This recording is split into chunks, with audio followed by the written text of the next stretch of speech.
Nieko Anthony Lisi was an 18-year-old from Addison, New York. He was a wrestler and loved the outdoors. On September 30th, 2011, he and another young man left New York in a pickup truck.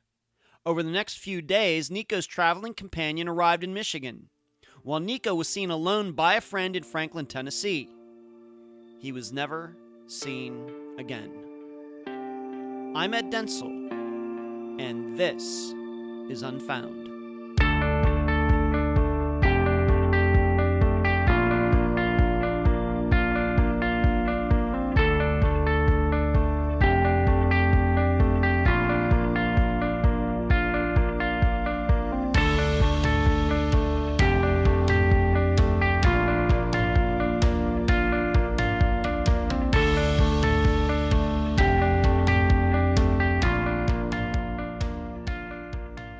There are years that ask questions and years that answer.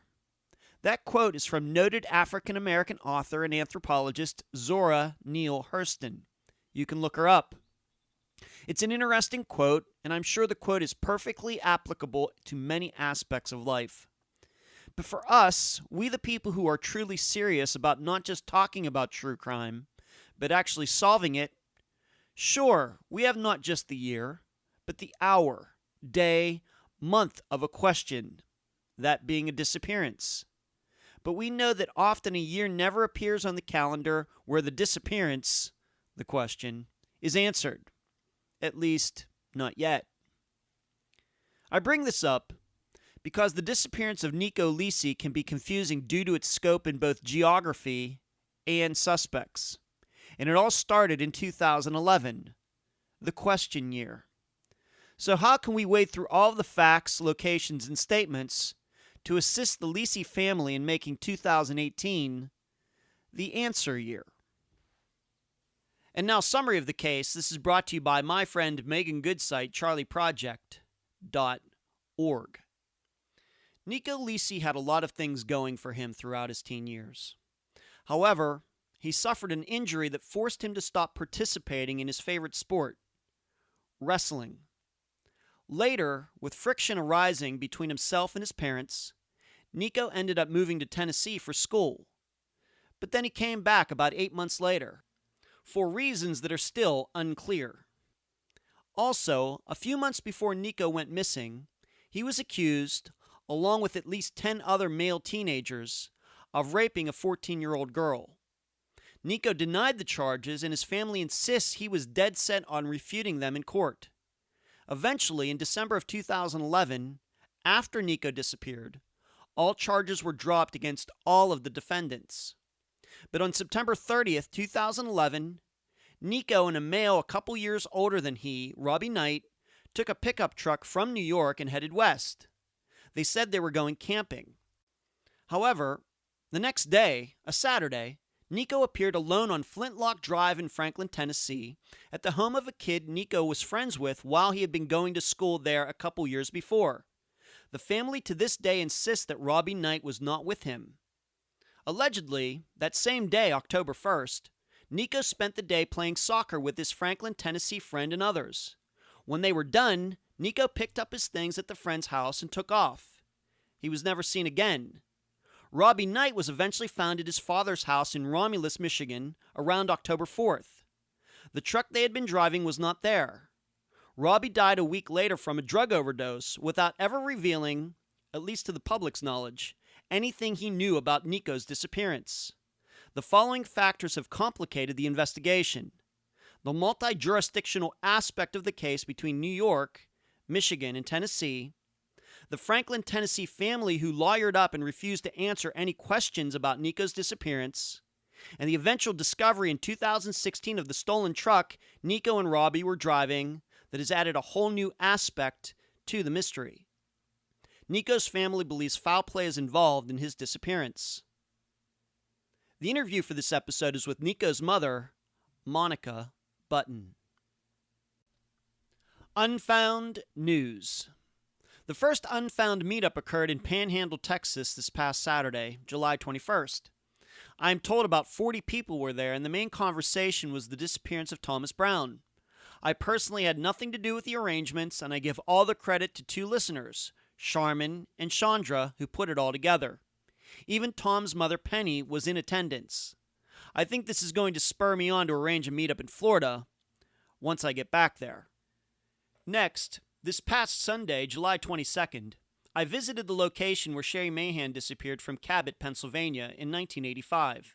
I met with a guy who was on the bus with her, and he actually got off at the same stop she did. He explained to me exactly what happened that day on location. I thank him and his family for showing up and talking to me. You can find the 6-minute video of the bus stop and the walk Sherry would have made that day on Unfound's YouTube channel. I'm calling it Unfound on Location. Finally, after the interview with Nieko Lisi's mother, please stay tuned in all the way to the end as I interview Stephen Huba once again, and we talk about this month's Trib article, The Disappearance of Mary Ann Verdecchia from Pittsburgh in 1962. Where you can find Unfound. Unfound is on Facebook, Instagram, Twitter, YouTube, iTunes, Podomatic, Stitcher, Podbean, and Spotify. Concerning Facebook, please join us on Wednesday nights at 9 p.m. Eastern for the Unfound live show on the Unfound page. I also need to give a shout out to all the new followers on the Podomatic app. The email address, unfoundpodcast@gmail.com. The website, unfoundpodcast.com. Please check out the Secret Stephen Kocher episode. The website at Trib Total Media, triblive.com/news/unfound. Unfound has Patreon and PayPal accounts. Your contributions provide for many of the items guests have received so far. I cannot thank all of Unfound supporters enough. Unfound merchandise, volumes 1, 2, 3, and 4 on Amazon in both paperback and ebook forms. Let's try to work on getting some great reviews for all of the volumes. The playing cards at makeplayingcards.com. Shirts for almost all Unfound's cases at unfound-podcast.myshopify.com. And please mention Unfound on all true crime Facebook pages and other websites and forums. Thank you. Before this interview plays, I feel like I have to make a statement that some of you have heard before, but I'm going to make it again because we have a lot of new listeners. In fact, I think the audience has increased by about 20% in the last couple months. We make no value judgments on Unfound. Everybody who has disappeared is treated the same. We don't care about addictions or prison time or pending charges or rumors or sexuality or anything like that. If a family wants to find a missing loved one, we are here to help. Period. I'm so happy to have on this episode of Unfound the mother of Nieko Lisi, Monica Button. Monica, welcome to Unfound. Thank you for having me. You're welcome. Let's start here. Nico is your son. Do you have any other children besides Nico? Yes, I do. I have Nico's older brother, Joseph, and he has a sister, Kerrigan, and a sister, Brooklyn. Wow. Okay. So you have 4 kids. And how did those 4 all get along? Well, Joseph, Nico, and Kerrigan were very, very close. They were very close in age. Joseph was a year older than him, and Kerrigan was 2 years younger than him. So he was right in the middle, and they were very, very close growing up. When Nico left, my youngest daughter was only 2, and he had quite a liking for her. Unfortunately, she doesn't remember a lot about him because she's now 9. So, but they were tight. The older 3 were really tight. And how would you say that Nico might have been maybe a bit different? What role did he play of your 4 children? Nico was the outspoken, always stood up for what he believed in, not necessarily what was the right way, but he liked to speak his mind about how he saw things. Mm-hmm. All 3 of the older kids were very athletic, into sports and things like that. He was just a very outgoing individual and spoke his mind. And when he walked into a room, it was almost like everyone there knew who he was. Yeah. He just had that aura about him. Okay. And what were some of his interests, hobbies? Was he into sports, or what was he into? Video games? What would you say? No, he wasn't a video game guy. He loved soccer and baseball and excelled at wrestling. I had the kids in a wrestling program from a very early age, and when Nico was 7 years old, he won a national championship. And he continued to wrestle through high school. And I honestly put them in the program when they were young so that he could exert some of his energy other than in my living room. And That's funny. He was a handful. He was a wild one. And he in high school won 2 sectional championships for the school that he went to. And when I had his sister late in life in 2009, it was about three or 4 days before I had her, he sustained a neck injury at a wrestling match and was in the hospital. Yeah. And so that kind of put the kibosh to his wrestling. So he was kind of lost without that, because they told him that he probably shouldn't wrestle anymore because he had done some damage to his neck. So he never wrestled again in school after that, and that was in 10th grade. So he'd have been like 16 years old, and already he's being told that he can't go any more forward with the sport that he loves. Right, absolutely. How did he handle that, would you say, after he got out of the hospital? How did he handle that? He not very well. He wasn't real happy about it. In fact, we're going to talk about when he went to school in Tennessee when he stayed with my in-laws down there. Yeah. And he actually tried to finagle the doctors into saying that it would be okay that he wrestle down there, but that didn't quite work out too well for him. And so he couldn't wrestle there either. So it was kind of a blow to him, because that was something that he had a real passion for. That, and he loved the outdoors. He loved family cookouts, and he was a family kid. He didn't bring a lot of his friends around here. Nico kind of, I guess, was attracted to the bad boy type of people, and I was not the mom that wanted any more than one bad boy in my house. So there were a handful of his friends that I didn't even ever come into contact with. But Nico knew a lot of people. It didn't matter where he went, he knew people. Okay. So you had mentioned it already. He did go, you are in New York, but he went the whole way to Tennessee at some point. Yeah. Like you said, when was this, and why did this happen?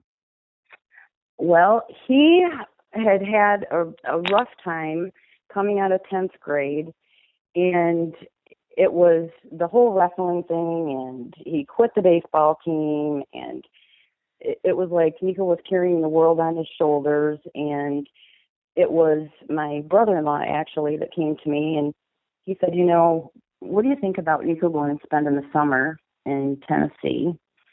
And I was like, I don't think that's a very good idea. And he said, well, I think it'd be good for him. And he said, so let's talk to the in-laws and let's see what they think. And so we did talk to my sister-in-law and my brother-in-law that live in Franklin, and they were all about it. They thought it would be great. And so Nico went down there for a couple weeks during the summer, and I went down there about a week before school started, and I wanted him to come back home with me. And he was happy and excited, and he had been school shopping, and I can remember looking at the clothes that he bought for school, and it was almost like he was trying to change the person that he was. I mean, he had these plaid shorts and polo shirts, and Nico was a sneaker, gym shorts, ripped off the sleeves kind of shirts. He liked basketball look, I guess. So this was kind of preppy look. And I thought, well, maybe this will be good for him. And so ultimately, I was there for a few days, and I went to the school to see where he would go to school. And I had went to the office and met some of the employees there and whatnot. And a few days later, I came back home and he stayed there. And he seemed to do well at first. And I guess there was a point where it was a struggle for him. He had outbursts at my in-laws, and he just seemed mad at the world. And one day he had skipped school, and my sister-in-law had found out that he had skipped school. And, well, let me go back like a few hours earlier. He didn't come home when he was supposed to, and there was a curfew that he had, and he didn't show up at home. And so my in-laws called the police, and he did not go to school the next day. So my sister-in-law took off work and was looking for him, and she found him at a friend's house. And the police were with her. And she went up on the porch, and Nico and his friends were in a hot tub, and she said, "You need to get out of the hot tub, and you need to get dried off. You need to come with me." So he did.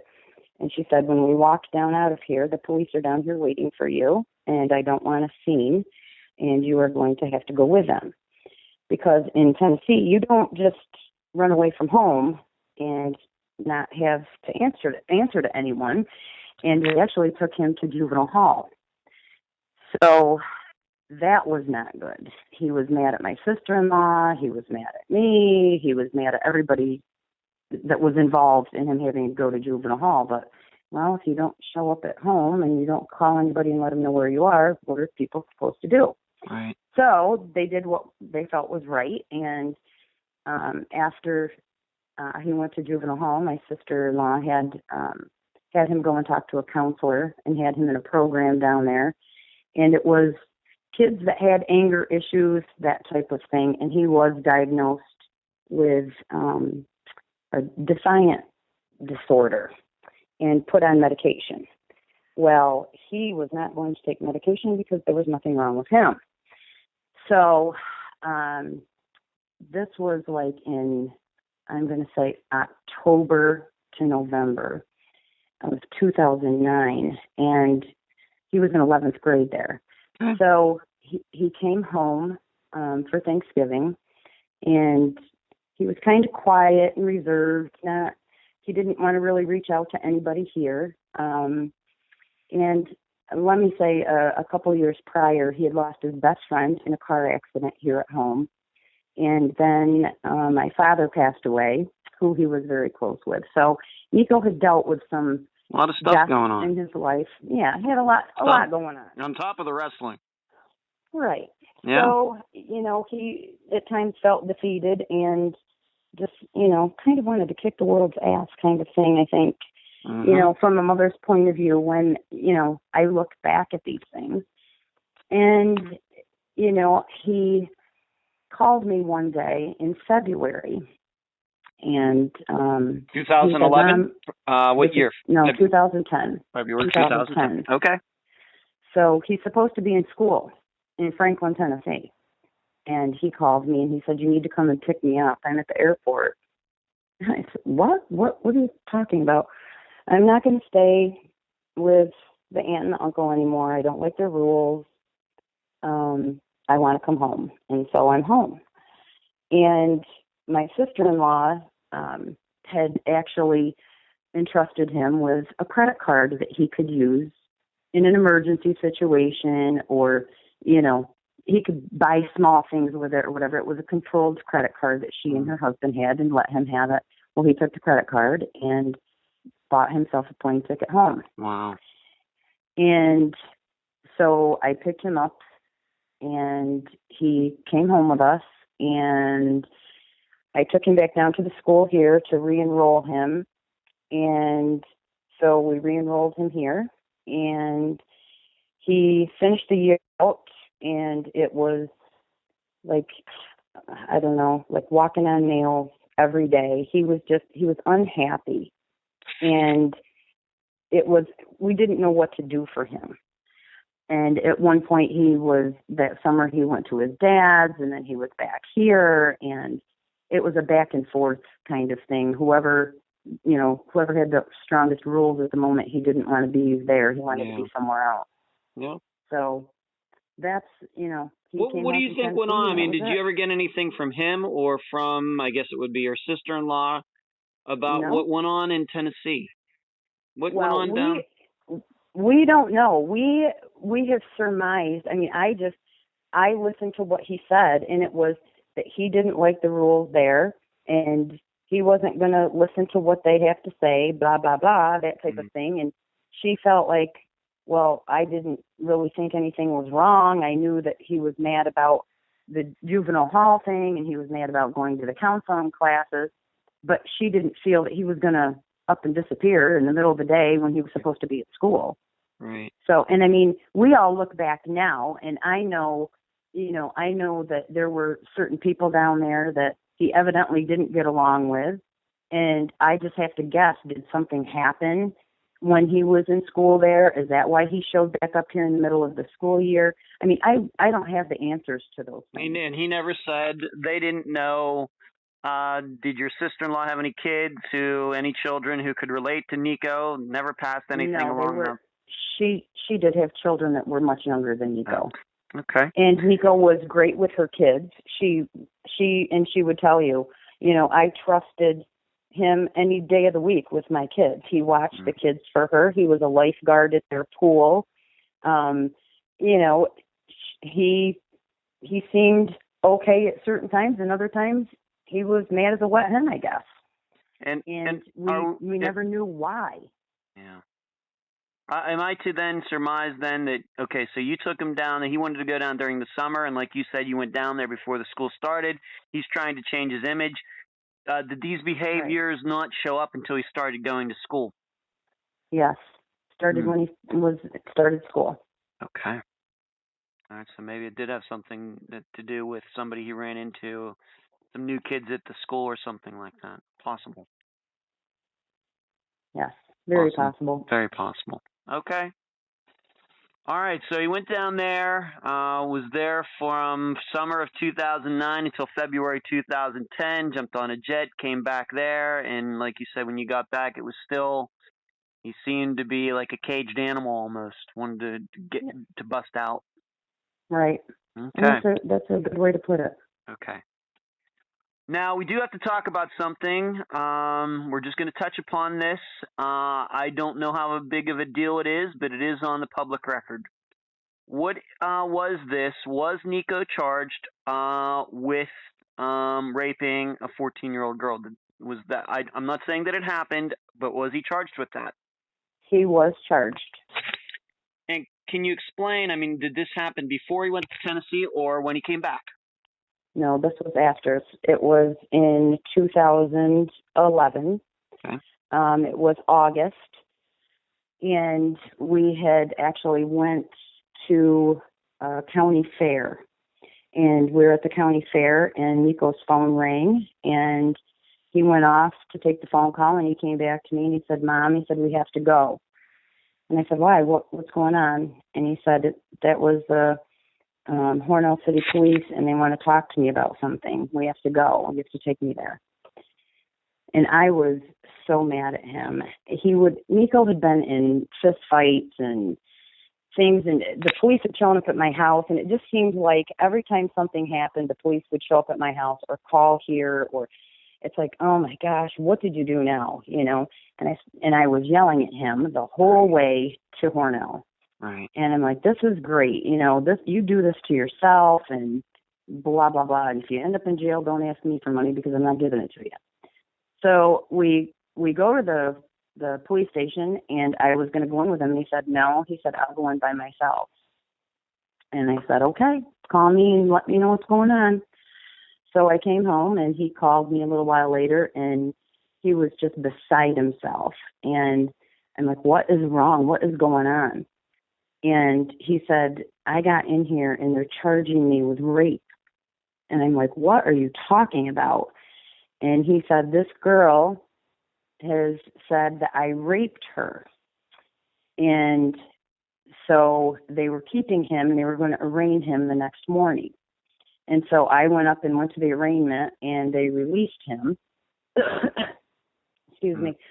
And so he came home with me, and we were talking about it, And I'm like, well, what is going on with us? And he said, I did not rape that girl. And there's a whole bunch of us that have been arrested now for her. And he had a police report from the police station where the girl had made a statement.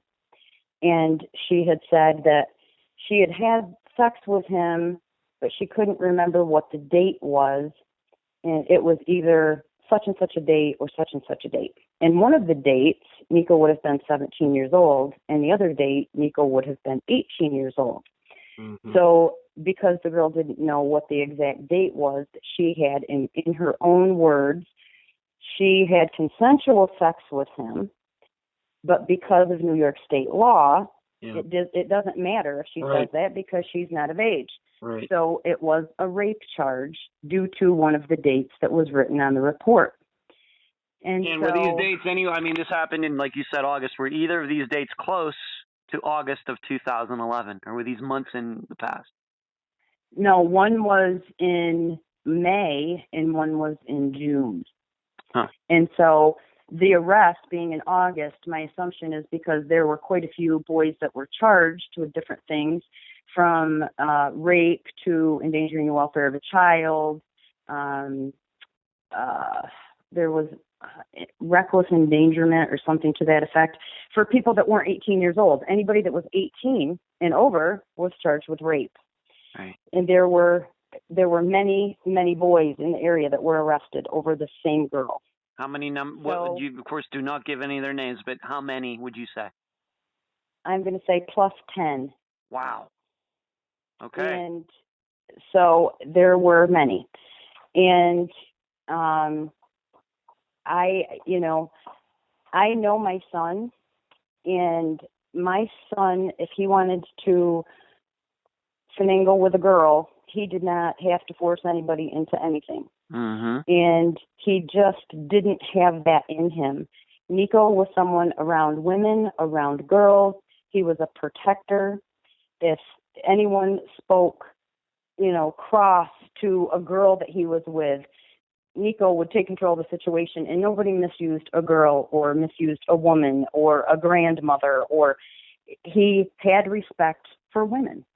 And due to the fact that I read the police report, if my son had engaged in sex with this girl, I don't believe he asked for her ID, number one.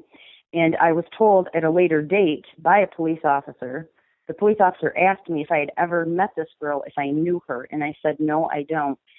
And the officer told me that they had met, and the officer said, I was shocked to know that the girl was the age that she was, because to the officer, this girl looked over 18.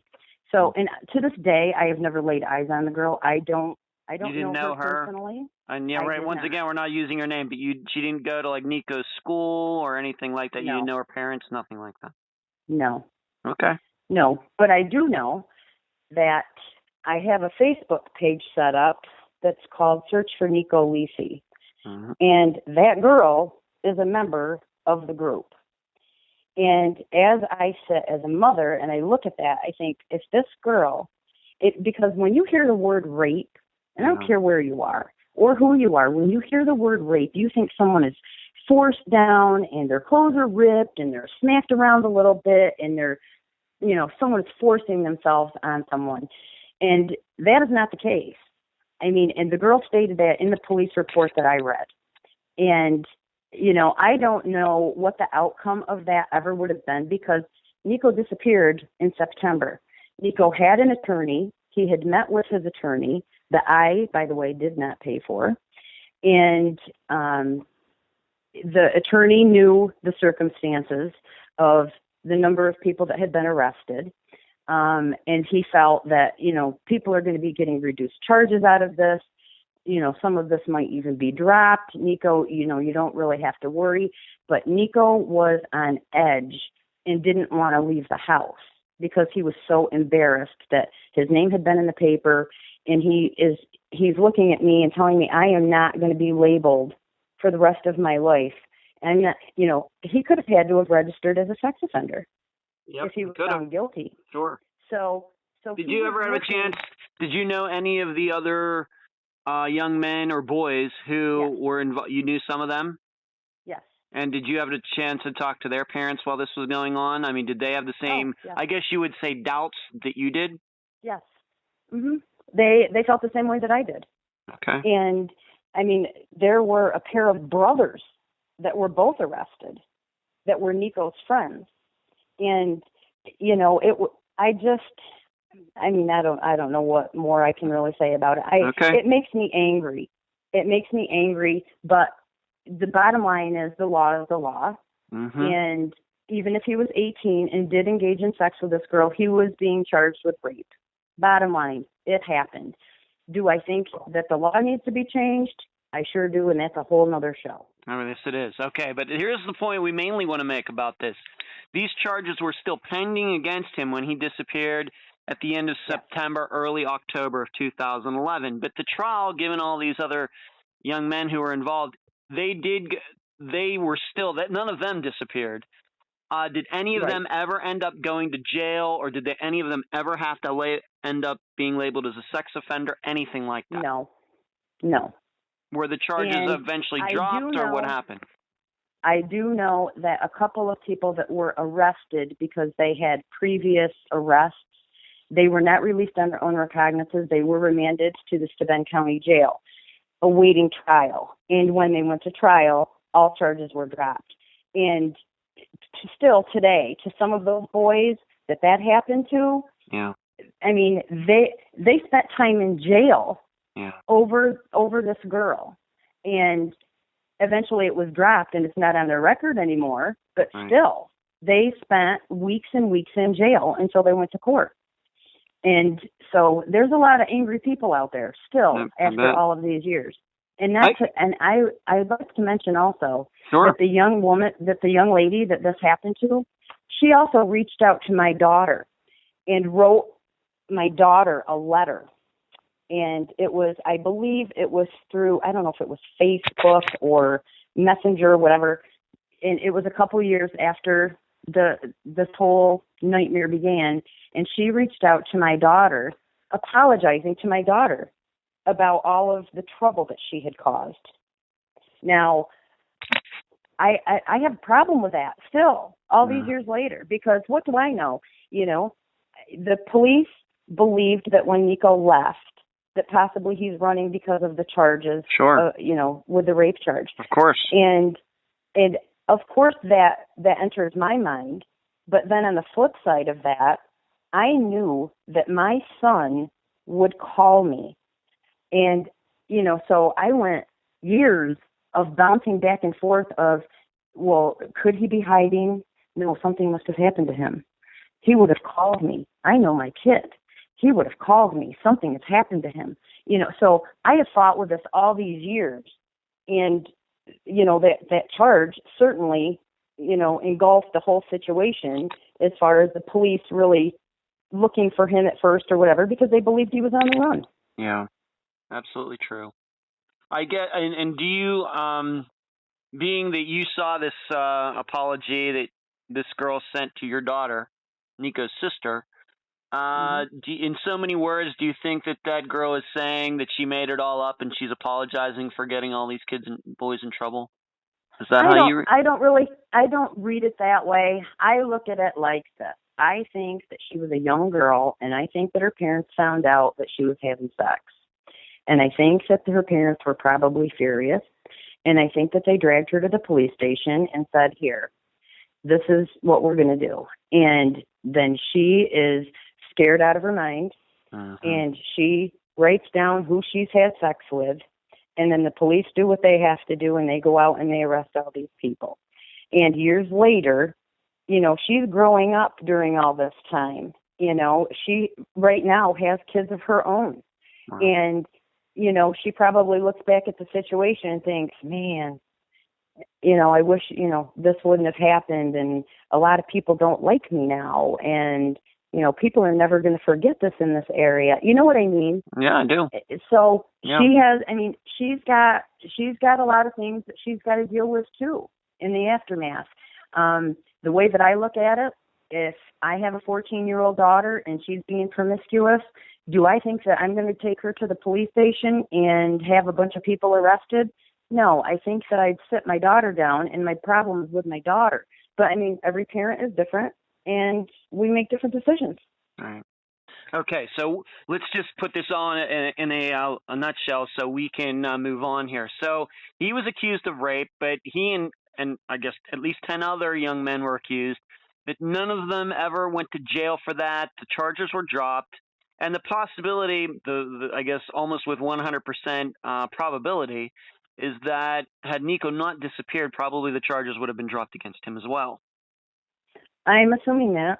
Okay. Because the people that I know were involved, nothing happened to them. Okay, I understand. Okay, so let's just say probably that either the evidence was weak or the girl recanted her statement or whatever else. All we know is none of those guys ever spent any time in jail for this particular crime. Maybe they've been in trouble with the law for other things since, but nothing regarding this. Are there still charges against Nico in the state of New York for this? Because he ran. If he didn't run, but you know what I mean. Well, the warrant that was issued for him in December of 2000, or I don't know if it was November or December. I'm sorry, I don't remember the exact date, but of 2011, there was a warrant issued for him, and the warrant was a failure to appear. Right. It was not a warrant that said rape charge. It was a failure to appear. Yes. Okay. All right. So that is something that still exists to this day in the state of New York? I have no idea. I would assume so, but I don't know that for a fact. Okay. All right. So Nico had that going on, but he had gotten a lawyer. He was thinking, your opinion, like you said, you weren't paying the lawyer. But Nico was fully intent on fighting these charges. Of course, he did not know what was going to eventually happen with all of them getting dropped, but he had, in your opinion, as his mother seeing him every day, you believe he had every intention of fighting these charges. Absolutely. He had 3 appearances in court that we went to. It was just getting postponed. So he had every intent of appearing. Okay. Great. Thank you. And so. Okay. All right. Well, of course, that is certainly a big deal. But now that you look back at it now, let's move up now. That was in August of 2011. This move maybe to mid-September. This, of course, is still going on. I'm sure that Nico has seen his lawyer a couple times. Was there anything else besides that seemed to be on Nico's mind? Anything else that worried you besides that? When the arrest happened, he stayed home all day long, and he did not want to leave the house. And he had been in the house a couple weeks, and I had come home one day, and I said, "You are not going to lay around on this couch all day." I said, "You are going to go find a job. You are not living here off of us for free. You are going to do something with yourself." And an argument ensued between the two of us, and he went up and he got some stuff, and he said, "I'm going to Nana's." And I said, "Fine, go ahead." That's your mother's? That would be his grandmother's? Okay. Right. And so he went to my mother's, and my mom had a cabin, and Nico liked to spend time in that cabin. My dad and the kids and my uncle built this cabin on our land, and he liked to spend time in it. He liked to be outdoors. He liked to hunt, that type of thing. And so I thought he'll go over there and blow off some steam. And so I called my mom and told her that Nico was on foot and on his way to her house. And so he ended up showing up at my mom's and stayed there for a few days. And so he didn't, I would call him and I would text him, but he didn't show back up here. He wasn't coming back to the house. And one night I was over to my sister's. This was a Tuesday night, and I was at my sister's, and we were cooking out, and he came over on the four-wheeler to my sister's, and I said, "Are you, done being cranky and being nasty?" And he said, "Are you done being cranky and nasty?" That type of thing. And I said, "Yeah." And we stood there, and the little kids were playing basketball, and we're standing against my car talking, and everything seemed fine. He was like I said, on my brother's four-wheeler. He had ridden it from my mom's to my sister's. We're visiting. We're playing basketball with the little kids. We're, outside having fun, goofing around, talking, visiting. And I ended up leaving, and he had stayed at my sister's. And that was on a Tuesday, and then on Friday he was gone. Okay. And I had talked to him on Thursday, on the 29th. Mm-hmm. And I said, do you have that four-wheeler down on the flat? And he said, yeah, we were riding down there. And I said, well, stay off the flat because Aunt Barbara doesn't want you down there. And he said, all right. And that was a conversation that we had on Thursday. And then Friday, I don't know if you're ready to go to. Well, we'll get there in a second. Let's talk about a certain guy, though, first. We're going to get into that in a second. But, so you talked to him on September 29th. Yep. And I should ask you one more question. Was your mother saying anything to you while he was staying over there? Was she saying, well, he's saying this? Or, was she kind of being like your pipeline of what he was saying, while he was over there? No, they ate out one night. They watched movies together. He was hanging out at the house, and a couple nights he had left and went up to the cabin to stay. Okay. And my mother didn't think anything was wrong with him. Okay. Let's talk about a guy, because he's going to be featured prominently from now on. His name is Robbie Knight, Knight.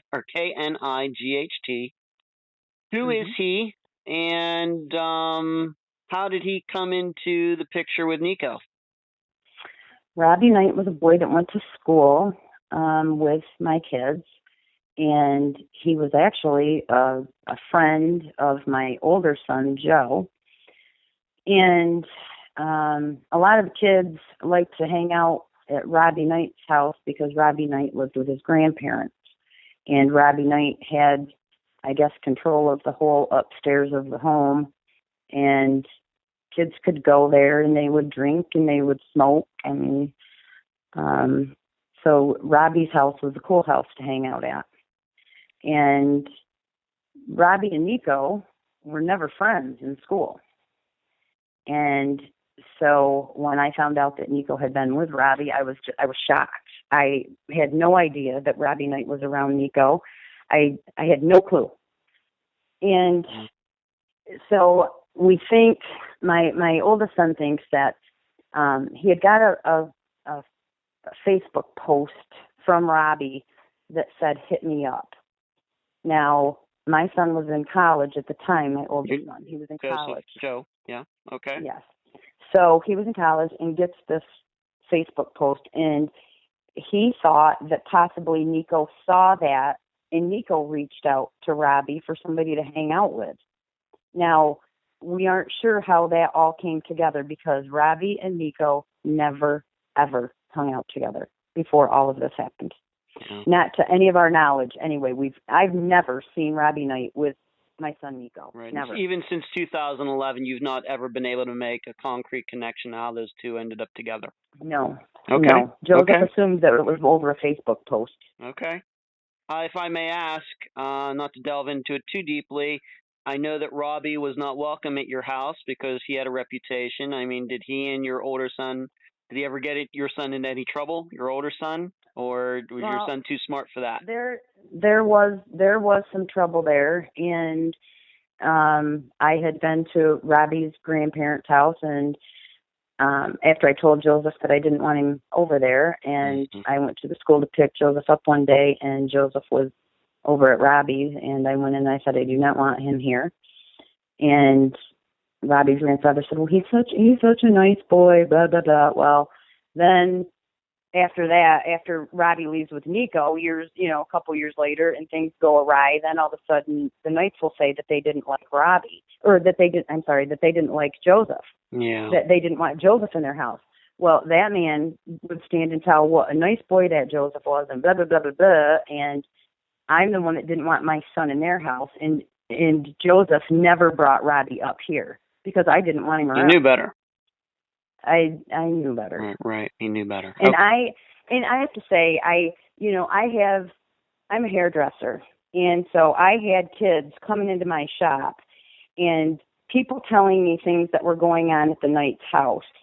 And that's why I was so, I don't know, rotten about even letting Joseph go there. And of course, you know, you're a teenager and you lie to your parents and you end up somewhere that your parents have no idea where you are. And, you know, kids do that stuff.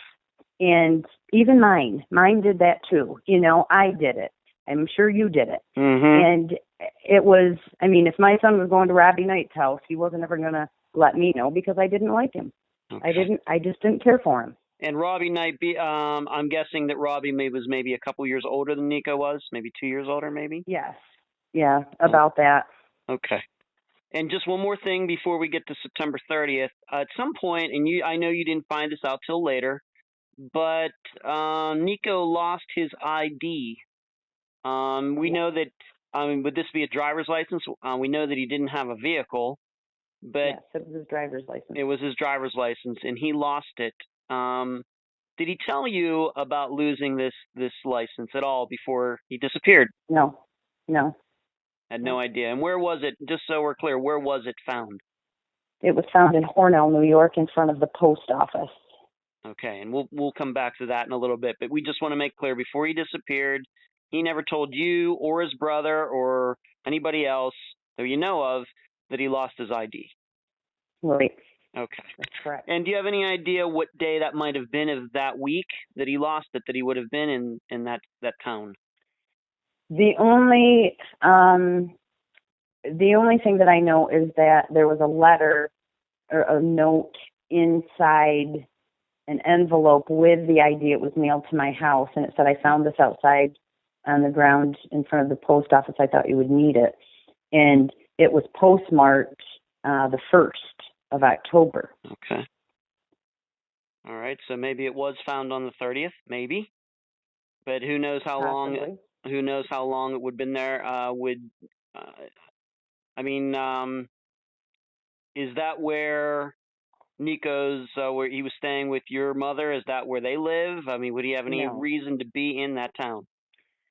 Well, his father lives in Hornell, but Okay. to our knowledge, he was not there. I mean, his father hadn't seen him either. He was at my mother's, and that's in the opposite direction. Okay. All right. I want the listeners to think about that. Okay. Let's go on to September 30th. Okay. Of course, a lot of this you didn't find out till afterwards, but we're just going to pretend, we're just going to describe it as it happens. What do you now know about that day, September 30th? I came home from work. It was a Friday, and in the evening between, I'm going to say 8 and 9 o'clock that night, my brother called me, and he said, have you talked to Nico today? And I said, no, not today. What's up? And he goes, well, he was at my house this afternoon with that Robbie Knight kid. And that's how I found out that Nico was hanging out with Robbie Knight. That's when you first found out. Okay. And I said, what are you talking about? What was he doing with Robbie Knight? And he said, well, he said that they were going camping. And I said, camping? Camping where? I mean, it was, you know, fall. It's getting colder at night and stuff. And I'm like, what do you mean he's going camping? He said, well, he said that they met some girls online and that they were going to go camping in Buffalo. And my brother thought it was odd enough to call me. And I said, I have no idea what you're talking about. And so we get off the phone, and I try to call Nico's phone, and he's not answering it. And so I text it, and I said, hey, I know you were here today because your bedroom door was open and your sneakers are gone. What else did you take? And I get a text back, clothes, duh.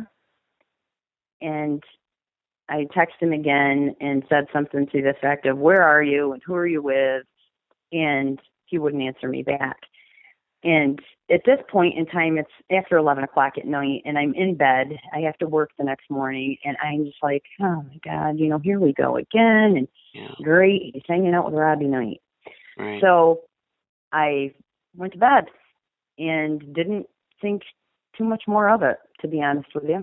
Do you know any reason why he even stopped at, I guess, at your brother's place, Nico's uncle's? I mean, when was the last time he was there, to your knowledge? Had he ever been there before? Were they close? What do you think? Yeah.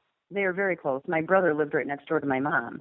and it was my brother's four-wheeler that he had been riding around. And actually, the day before Nico left, he was babysitting my brother's daughter while my brother and his girlfriend were at work.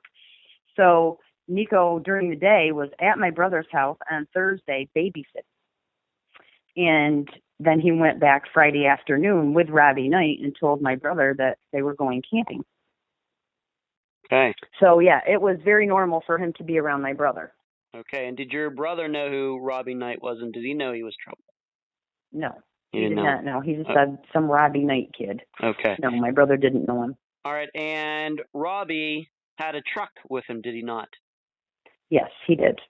Okay, so it was a truck, and what And did Robbie? I did not know that. I did not know that Friday night. Okay. I just knew that they were there and said they were going camping, and I didn't ask too many questions. It was like, oh, all right, whatever. Okay. And nothing came to me till the next morning. So let's go to Saturday morning. All right, let's go. All right, so you're trying to call me. He only replies to you once saying close. Duh. That was 11 o'clock at night. You're a hairdresser, so most hairdressers work on Saturday. So this is going to be Saturday, October 1st, 2011. I even have in here in my notes, this is where it kind of gets a little murky, but we're going to push forward. What do you remember about that day? I went to work. I remember the first customers coming in, and the woman was sitting in my sister's chair because my sister and I did hair at the time together. And she said, "Did you guys read about that stolen truck in the paper?" And I looked at her and I said, "No." I said, "What stolen truck?" She said, "Well, there was a stolen truck from Steuben Street the other night." And I said, "Really?" I said, "Well, do you have the paper?" She said, "Hey, Bill, go out and get the paper for Monica." So her husband went out and got the paper for me. I stand there and I open up the paper and I'm reading this article about the stolen vehicle, and I was physically ill. And I went out back to the shop and I called my brother and I said, "What kind of vehicle did those boys have at your house?" And he starts describing this vehicle that I'm reading about in the paper. And I was just sick. And my sister came out and she said, "What is wrong?" And so I'm just all over the place trying to tell her about, Nico being at my brother's the day before, and he's with Robbie Knight, and I just talked to Zach, and he's telling me about this truck, and it's the same description as what the stolen truck is. And so I called my husband, and I wanted him to give me the number to Robbie Knight's grandparents because that's who Robbie lives with in town. And I'm just all over the place with my husband, and he's telling me, "You need to calm down, and this is crazy, and you don't know any of this to be true." And I'm like, "I know those boys have something to do with this," and I was just nuts. And so he gave me the number to Robbie's grandparents.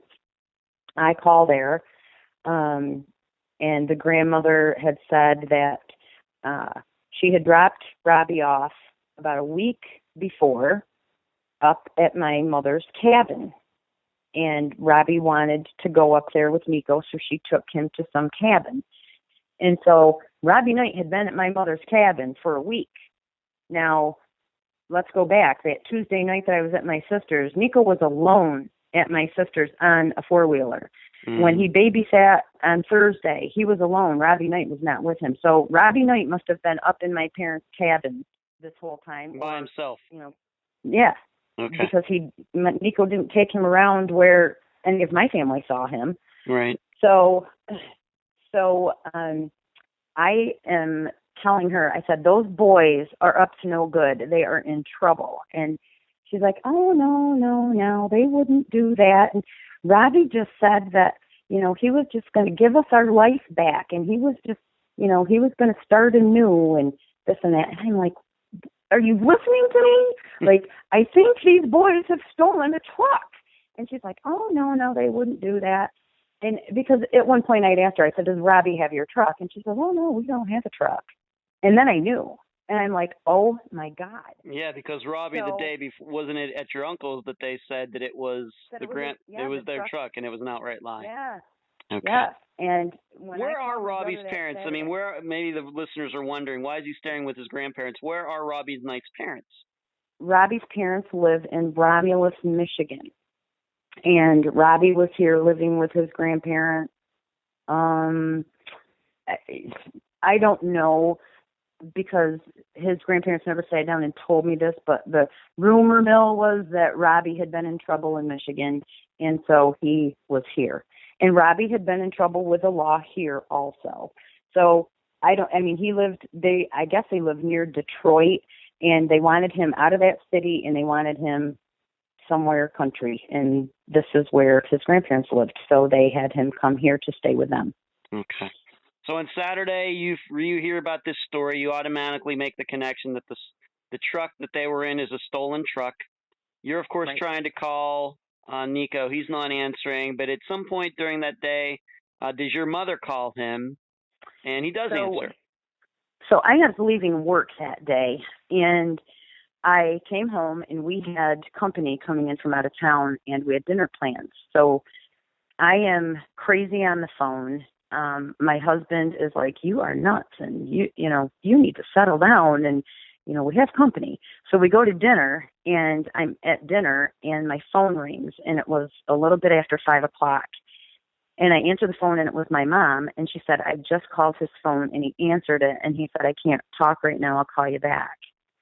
And so I'm sitting at the dinner table, and I'm burning up his phone, and I call his sister, I call his brother, I call his dad, and I'm telling everybody, call Nico's phone, because he just called Nana, so you got to try to get a hold of him. Well, everybody was calling his phone, and he wasn't answering the phone anymore.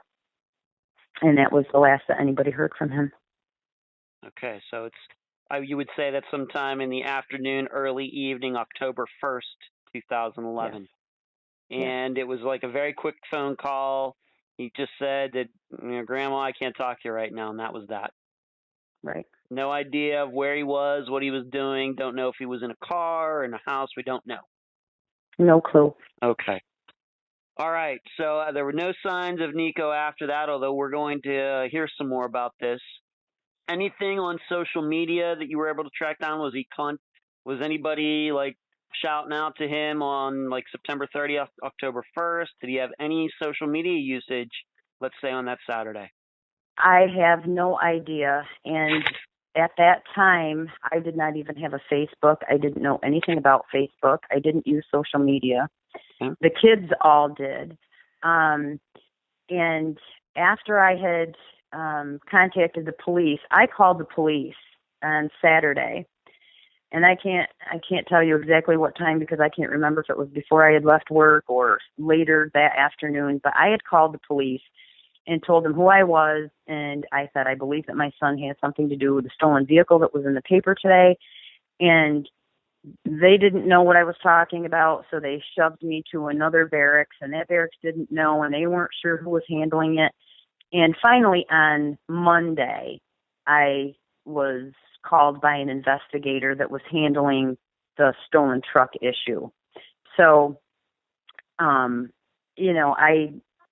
I did what I thought I had to do. Sure. I thought I need to tell somebody, because somebody needs to look for my kid. Sure. So, the phone call on Saturday, that was the last that we heard from him. When you talked to the cop who was in charge of this stolen truck, were you under the impression he had ever even heard from anybody that Robbie Knight and Nieko Lisi might have been the thieves? Was that news to him, do you think? I'm assuming that the police knew, because I was asked to go to the local police department, and they asked me if I could ID some photos. Now, and that part for me is, still kind of blank. I mean, the police over the years have shared a lot with me, but I don't know where they got his name. I don't know if they knew that it was Robbie Knight with him, but I did go to the police station.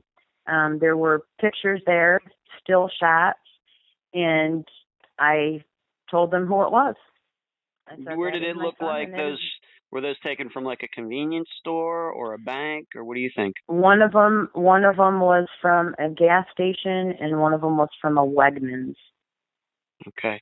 Do you think that those locations were in New York, or were they from some other state? Both of them were in New York. Okay.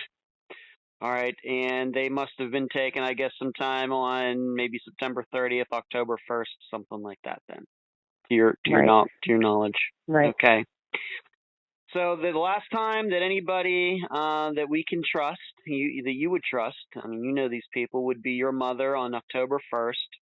Like you said, a few days later, you were at the police station. They showed you these pictures, but in that time, nobody heard from him. You had no idea where he was at all. No. You know, for all you know, maybe they did keep their word and they went camping in the Buffalo area. You didn't know at all. Right. Okay. No. So we are now going. We now go once again to October 3rd, and we're going to go back to that ID. That's when you got that in the mail. Right. Right. I received it on October 3rd on Monday. Okay. I came home from work, got the mail, and there was an envelope in there addressed to Nico. And I opened it up, and it was his license, and there was a little note attached that said, I found this on the ground in front of the post office in Hornell. I thought you might need it. And I called the police to tell them that I had it. And that was pretty much the end of that. Okay. Do you have any idea who sent the ID to you? I do. There was a return address on there, and that man was talked to, I don't know, 3 or 4 years later. Oh, that long later. That's not encouraging, but okay. Yeah. Okay. Do you find his story to be believable? Do you believe that he found it out in front of the post office in Hornell, New York? Oh, yeah. Okay. And I know I asked you this before, but just to refresh the listeners' memories, any idea why Nico would have been in Hornell, New York? How close is that to where you live? You said that's Hornell, where his father lives. Is that right? Right, yes. And Hornell is about, say, 20, 25 minutes away from where we live. And, you know, as we know that that Robbie ended up in Romulus, Michigan, and they're assuming that he and Nico went there together, you would go through Hornell if you were headed to Romulus, Michigan. Okay. So we don't know if he dropped it or he threw it out the window. We have no idea. This is just one more mystery on top of all the other kind of unusual things with this disappearance. Okay. All right. So some Good Samaritan did that, and you told the police about it, but we're not sure if that has anything to do with his disappearance or not. It's just maybe it's a coincidence. We just don't know. People losing IDs all the time. Right. Let's get back to where was the truck actually stolen from? It was stolen from Addison, New York. Okay, and is that where you live? That's where I work. Okay. That's where I worked. That's where I grew up. That's where my mom lives. And my mom lives about, by car, 15 minutes to town where the truck was stolen. Okay.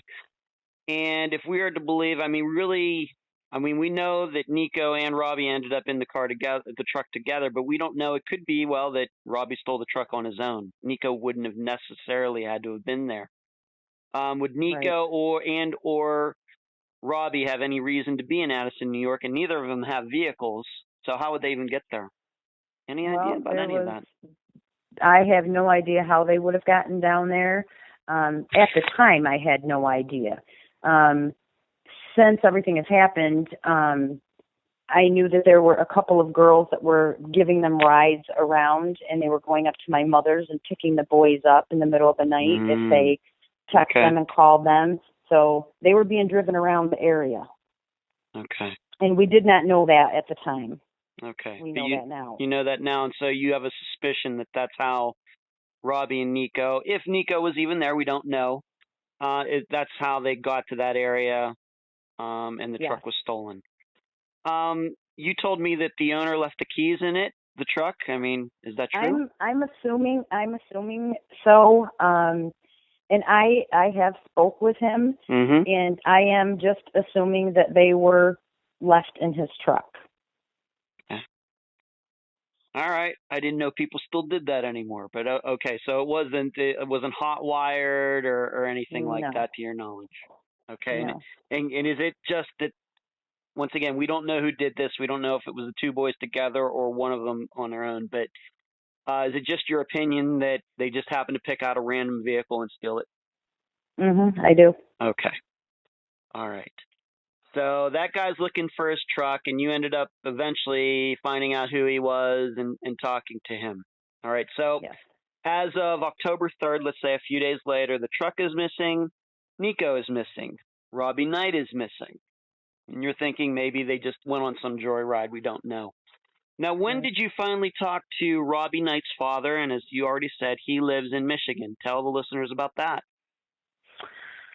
So I wanted the phone number to Robbie's father's house in Michigan, and I asked the grandmother for it several times, and she would not give it to me. She told me that Robert was not happy because Robbie showed up there unannounced. She said that it wouldn't matter because Robbie wasn't there anyway because the boys were having car trouble, meaning Robbie and his brother Christopher.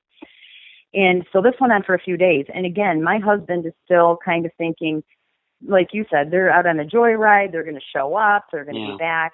And by Wednesday, the 5th of October, my husband was a little nervous and very, very concerned and called Robbie's grandparents and said, look, we want the phone number out there. We need to talk to someone out there. And to my knowledge, with dealing with the police, I did not believe that the police here had been in touch with the police out there because I'm asking every day, like, have they picked Robbie up? Has anybody talked to Robbie? And, I wasn't given all of that information. So my husband gets the phone number from Robbie's grandmother. He calls, and it's a disconnected phone number. So he calls back and asks Diane for the phone number again. And she gave him another number, and he called, and Robbie's father answered the phone. And my husband told him who he was. He said, I'm Nico's stepfather, and, Nico and Robbie left here, and we haven't heard from Nico, and we're concerned, and we'd like to know what you know. And he told my husband that Robbie arrived there when he was at work. He came home from work, and Robbie was sleeping on the couch. What date would that have been, does he say? We don't know if this is true, but what date? Right. Saturday, October 1st. Okay. Between 10 and 11 a.m., he came home from work, and Robbie was sleeping on the sofa. And my husband wanted to speak with Robbie, and he said, well, Robbie isn't here. The Michigan State Police have taken him to talk to him. But when he comes back, I'll have him, call you. But the boys were here all weekend. And my husband just had a weird look on his face. And I mean, of course, he tells me the conversation after he gets off the phone. And he said, he said to me 2 or 3 times, the boys were here all weekend. They didn't leave. And he goes, and I never asked him that. Right. But he was, very adamant in letting me know that the boys didn't leave all weekend. So I have to just ask, why were the Michigan police questioning Robbie if you were the first person to actually track Robbie's father down? Why had the Michigan police already gotten to Robbie by that point?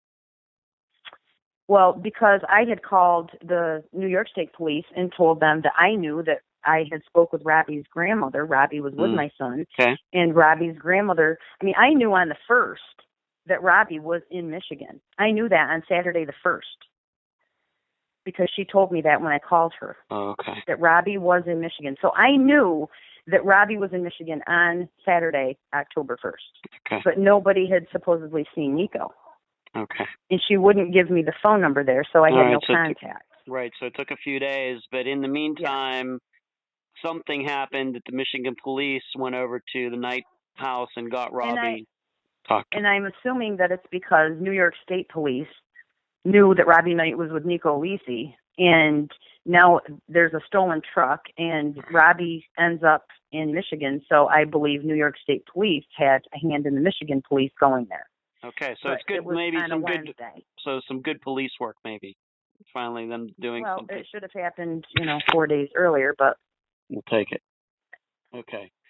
All right, so your husband, Nico's stepfather, your husband talks to Robbie Knight's father, and His Right. father just continues to say the kids were there all weekend, etc. And he also says that he didn't see Nico. Right. And what did he? Any explanation for that? Did Nico drop None. Robbie off? Nothing. None. Okay. And I mean, as parents, we're shooting questions about, well, what did Robbie say? How did he get there? And the father told my husband that Robbie got there in a white Dodge, is what he said. Well, that is not at all the description of the stolen truck. No, it's and not. It was a white Dodge, is what was told to us by Robbie's father. Mm-hmm. And so, my husband gets off the phone that night. We were anticipating a call from Robbie once he gets back from the police station, and that never happened. And the next day, I'm talking to the New York State Police, and I find out that Robbie was taken from the interview to a mental hospital because he had some sort of breakdown.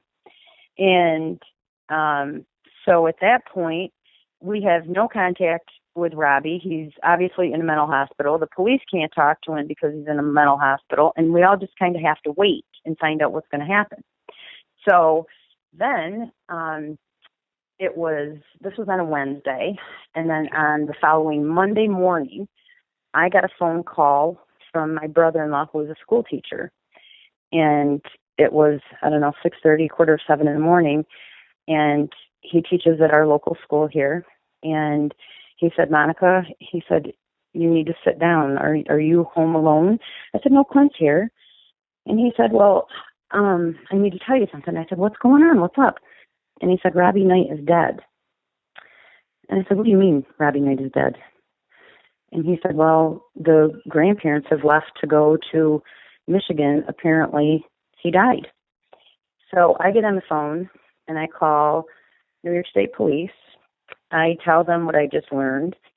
And I had actually, let me back up a night, that Sunday night, my sister called me, and she said, Robbie Knight's out of the hospital. And I said, how do you know that? And she said, because he's on Facebook. And he was making comments on Facebook. And so I had called the investigator at home and said, Robbie Knight is out of the hospital. How come Michigan hasn't picked him back up yet? Blah, blah, blah. And she said, well, I'll have to, deal with it in the morning. So the next morning I find out Robbie Knight is dead. I call again. I tell them Robbie's dead. Now New York State is going to inquire with Michigan to find out, is this true? What happened? That type of thing. And then when it came back to us, it was that he had died of an overdose. A drug overdose. So now, whether it was, do you know if it was illegal drugs or any ideas? I have no idea. No idea. And do you believe that Robbie Knight was a drug user while he lived with his grandparents in New York? I do. Okay. I'm guessing weed, but something more lethal, maybe heroin or opioids or something, or crystal meth. What do you think? No, the talk from the kids in school was they called them Skittles, I believe it was the term, and they were kids in school at that time were popping Corsedin tablets. Okay, I have no idea what that is. I'll have to look that up. Okay, so is something like too many, you take too much of it, you could kill yourself? I don't know, I guess so. I guess so. Okay. But you believe that it was some sort of drug overdose. You don't believe that Robbie Knight was murdered or it was an accident. You believe it was some type of overdose. Right. Okay. What was, when Robbie Knight, being that somebody found out that he was on social media, what was he posting that night before he died? There was a post that said something about give me some lovey, or I don't know exactly what it said, but it was something to that effect. I'm in a low place or something. Give me some lovey, or hit me up, that type of thing. Okay. Did he say anything about Nico? Nothing. He didn't say, and he didn't say anything about stealing a truck. Didn't explain why he was in Michigan instead of New York. Nothing. Nothing. All right. And I'm going to take for granted that in that same time that Nico's Facebook account or whatever was silent. Nobody was on there. And my sister actually tried to access Nico's Facebook. I'm going to say like that weekend or something, because Facebook to us at that time was brand new, and we're the adults and we didn't even have it. Sure. So my sister tried to access his page because she had like exchanges with him on Facebook, and his Facebook account was gone. Huh. Was gone. Wasn't just Gone. silent, but was gone. Had been deleted. It was like deactivated, turned off, whatever. And I don't know, because I didn't have a Facebook account at the time. Mm-hmm. So I never punched in Nico's name on Facebook to find it. So my sister's the one that had Facebook, and my sister was the one that was always on the computer. So she was, giving me the information. Okay. And let's just be clear about this. Robbie Knight overdosed approximately, let's say, 10 days after the stealing of the truck. So approximately October 10th, something like that, would you say? Yes, and I don't know the exact date of death, but I have fine. it written down somewhere. That's fine. I just want to make sure. I just want to make sure that the listeners understand the time frame of this. So in those days, the Michigan police had talked to him.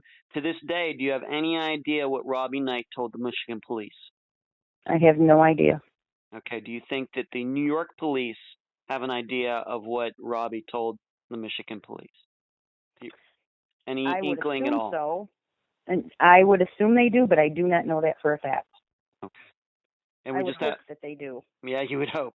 But we maybe remind the listeners, Michigan police had gone over there because of the stolen truck. They found out Robbie Knight was there. They went and got him. And then sometime during that interrogation, Robbie had some sort of mental issue that they had to take him to a facility. We don't know if it might have been cooked up. It might have been faked. It might have been real. We don't know. Right. We don't know. Okay. Next thing we're going to talk about is, when did Franklin, Tennessee pop up onto your radar regarding Nico's disappearance? How did that happen? The day that I was in the police station making the IDs, the police officer there, we were talking about phone records, and I wanted to know, how do we find phone records? And Nico's phone was registered on my mother's account. And so he was telling us, well, you can access that information. You can tell who he called, who the top 10 people were, blah, blah, blah, blah, blah. So he showed us how to do that. And we came home and got on the computer and started researching how all of these Verizon records and what's available. And you could see where his phone had traveled. And you could see that he had been calling a 615 area code. And so a girlfriend of mine ended up getting into his Gmail account and printing me off his phone contact list. So I had every single person that was a contact in his phone.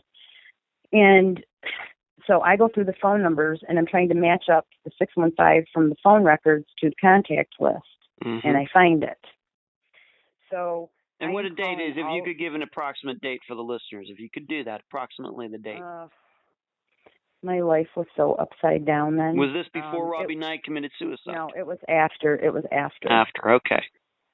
But I had been calling all these Tennessee numbers and trying to figure out who was who. And eventually I get a person that calls me back, and he tells me that Nico had been to his house. And I knew that Nico had been in touch with him because Nico had been calling the number over and over and over and over, and that number had also called him back. So he had incoming and outgoing calls on the Verizon account with this number in Tennessee.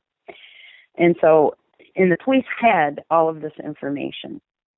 And did you not tell me that in our prior conversation that this particular phone number was called 30 times in one day? 30 plus. And what date was that?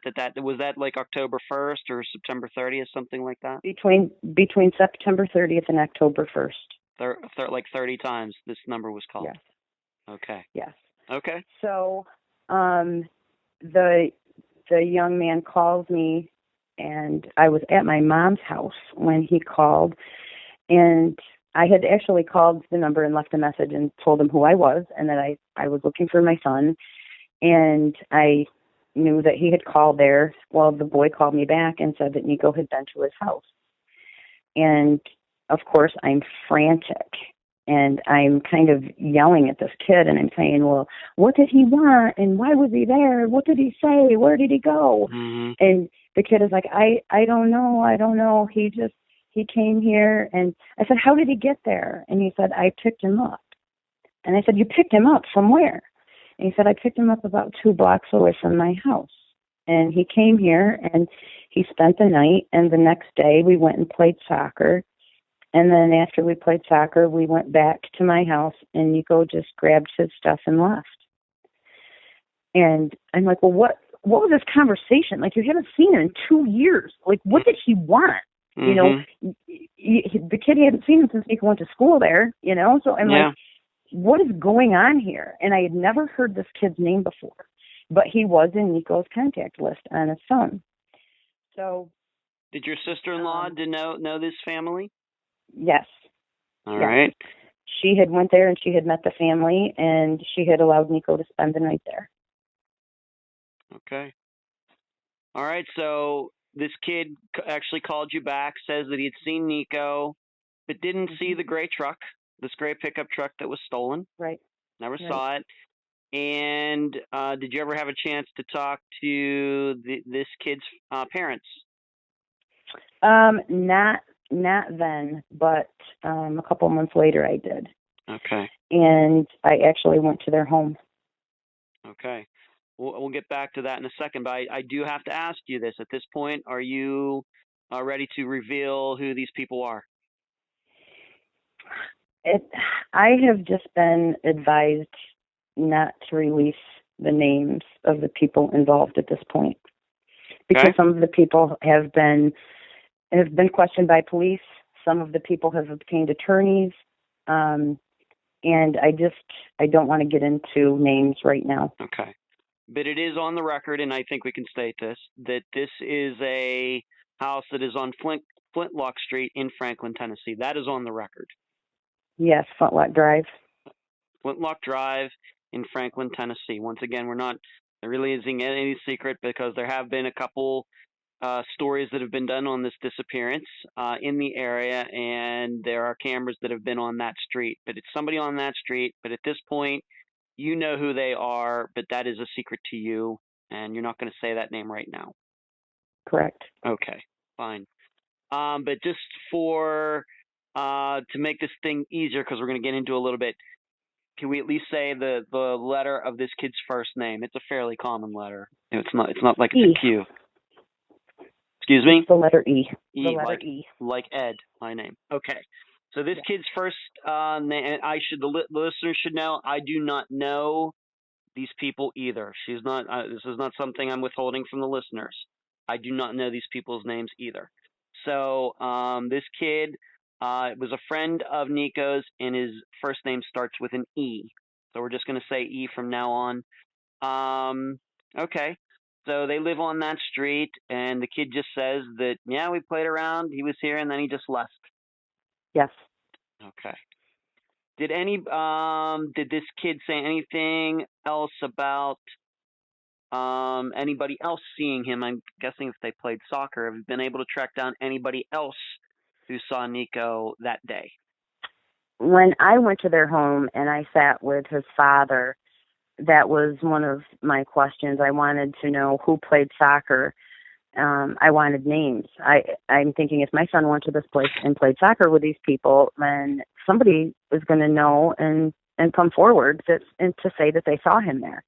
But the father told me that it was just a friendly kind of a family pickup kind of game, and it was, everything was always moved on to another subject.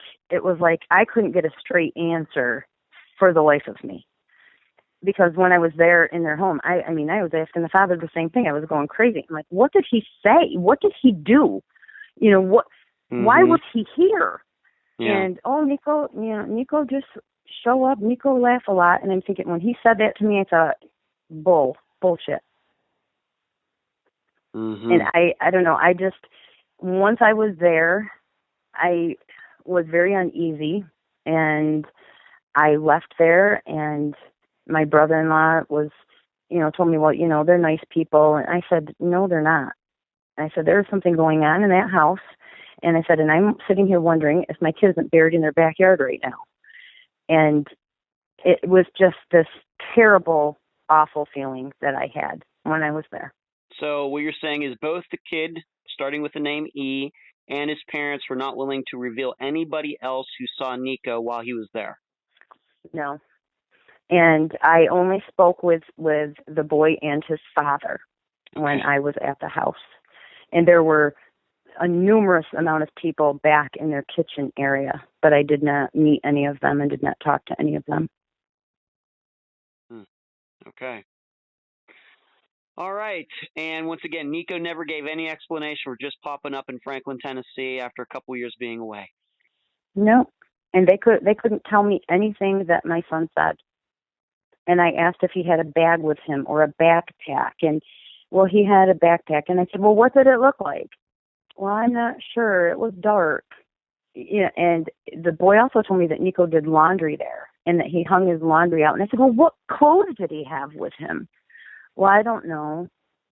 It answers like that. That's what I got. That's what I had to leave there with. All right. So you not only think that they're withholding information, but do you believe that they're lying to you? Oh, absolutely. Okay. All right. So you were able to track down this one particular. This is just, once again, this is somebody that Nico called 30 times on the way from New York to Tennessee. Correct. And this kid never gave an explanation. I mean, 30 times seems excessive. I mean, I guess even 10 times would seem excessive. Mm-hmm. No explanation as to why it was 30 times. No explanation. Okay. All right. That's strange. But did you go to any of the other neighbors on that street and ask them if they saw Nico? I did not. Okay. Did the police do that in Tennessee? However, I do not know. I don't believe that they did. And again, when I was there, it was in March of 2012. So Nico had only been gone for a few months. Mm-hmm. And at that point, New York State is still believing Nico's on the run and, he's hiding out, that type of thing. Yeah. So it was kind of like me and my feelings against the world, I visited police stations while I was there. I went to a police station in Franklin. I went to the police station in Brentwood. I went to the police station in Nashville. I spoke to many different police officers, many different investigators. And everyone that I spoke with in the Tennessee area was more than helpful, wanted to help. Give us what information you have, and, we'll keep our eyes out, that type of thing. And they were great in Tennessee to me. And again, you have to remember, this was in March of 2012. Okay, so over 6 years ago, and this disappearance happened at the beginning of October 2011. Do you know if any of the local police, or maybe the Tennessee State Police, or even New York State Police, went and talked to those people on Flintlock Avenue in Tennessee? Yes. They did? Yes. And do you know the results of any of those talks that they had with them? I know that they were ended because attorneys were obtained. Okay. All right. So we don't know if anybody else on the street saw Nico. We don't know. We're not sure if the cops ever questioned anybody else on the street. Anything at the time, was anything of Nico's found anywhere there? We'll get to the truck later, but at that point. No. Okay. There was never a search done or anything like that. And I certainly didn't get to go through their house, which I would have liked to. Of course. Regarding the cell phone, one more thing. We had all these calls, and when was the last ping of Nico's phone, and who was the last person that he called before he disappeared? The last person that was called was my mother, and that would have been, I can't remember the exact, I think it was Franklin time would have been 4:08, and New York time it was 5:08. So the phone call that my mom had called him, and he had answered that phone, and that was that phone call, and that was the last ping that they had in the Flintlock Drive area. All right. So what you're saying is that day, that Saturday that you were trying to call him and he wasn't picking up, but finally your mother, his grandmother, called him and he picked up. He was actually on Flintlock Avenue at that point that he picked up. That is what the police believe. Okay. And he never used the phone after that? No. To your knowledge. I mean, of course, you have his records. That's how you were able to find all these numbers. The last phone call, he never used his phone one way or the other after that. Nobody called him. He didn't call anybody. Oh, people called him all the time. Okay. But no one. It was never registered. I mean, I had access to his voicemail and everything. So people were burning up his phone. There was just no activity coming out of the phone. Okay. So you were in that house on Flintlock Street, and that was the last time that in that area is when his phone was last used by him. Yes. Okay. Thank you. Now this is going to be once again. I know listeners aren't a little confused already. It's very complex. Being that Robbie was not seen in Tennessee, but you have a suspicion that possibly they didn't go from New York to Michigan to Tennessee. Is it possible that they went from New York to Tennessee to Michigan? Is that possible? What do you think? I think. Or maybe they went directly from New York. Okay. Please. I believe they left New York, and I believe that they went to Romulus, Michigan. And at this point today, all these years later, with the information that I know, my suspicion is that they went to Michigan not to drop Robbie off, but to possibly pick up Robbie's brother. And I believe that either one or the other, or both perhaps, of those boys, someone was with my son when he was in Tennessee. I truly believe that. Even though those people on Flintlock Street say otherwise. And I know you don't believe them other way, but they have never said that they saw anybody with Nico. They have never said that anyone was with Nico. Okay. And in fact, you told me that the reason you think that the father was saying the boys were here all weekend is because they really weren't there all weekend. In fact, the boys might have been in Tennessee. Exactly. Calling back what you said about 20 minutes ago about that. Exactly. Okay. And we're talking about Robbie's father making that statement to my husband. Right. And what is Robbie's brother's name? Christopher. All right. So possibly Nico and Robbie get together. They drive to Romulus, Michigan. I was searching a map. Do you think they couldn't have gone through Canada to do that because they would have needed passports to get into Canada? They went down through Pennsylvania, over across Ohio, up into Michigan, and then went south to Tennessee. That's probably what they did. Okay. And that's what the phone activity indicates. Okay. You can follow a map on Verizon. There's a map that will show you where a phone travels. Right. And so we knew that he had went to Michigan. And I do not believe that it was to drop Robbie Knight off. I believe that it was to possibly pick up his brother. Okay. That's interesting. Okay. Let's just talk about the police a little bit because you're in 3 different jurisdictions here, which, the listeners know dealing with police with just one jurisdiction and getting them interested in missing persons cases is difficult. You've been dealing with 3 different jurisdictions, state police and probably local police, for 6.5 years now, at least 6.5 years. Did New York police end up going to Tennessee, and have they personally, I might have already asked you this, but I just want to go through this little checklist. Have they gone and talked to the people on Flintlock Avenue, the New York State Police? Yes, they did. Okay. And you have no idea what? In 2016. Wow, okay, 5 years later then. Mm-hmm. Okay. And do you know about anything that was obtained from that? You said that these people have lawyered up, correct? Yes. Okay. Michigan police, they talked to Robbie. We already know what was said there. Or we don't know what was said, but we know what happened. He had a mental event there. You have no idea what was said. Have the Michigan police ever said anything to you about possibly Christopher maybe going to Tennessee as well? No, I've never spoke with any law enforcement from Michigan. Okay. And then Tennessee, you said that they've been helpful. Have they also talked? They also talked to the people on Flintlock Avenue. Yes. All right. So New York has been at them. Tennessee has been at them. Is that the Tennessee State Police, or would that be like Franklin or maybe county? That would be the Franklin local police. Okay. And of course, like you said, the phone has been pinged. We know that the last time that it was actually used was somewhere in the area of Flintlock Avenue. The grandmother was the last. Drive.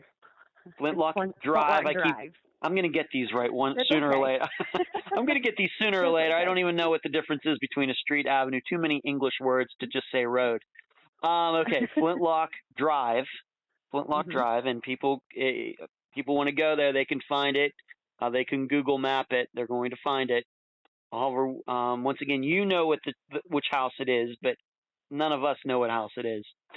And then the phone, I guess, was either shut off or the battery died. It's something like that. But I'm going to ask you this because this is going to lead us in another direction. Did his phone at any time ever ping in the Nashville, Tennessee area? Yes, it did. It did. Before he went to Flintlock? Before or after Franklin, Tennessee?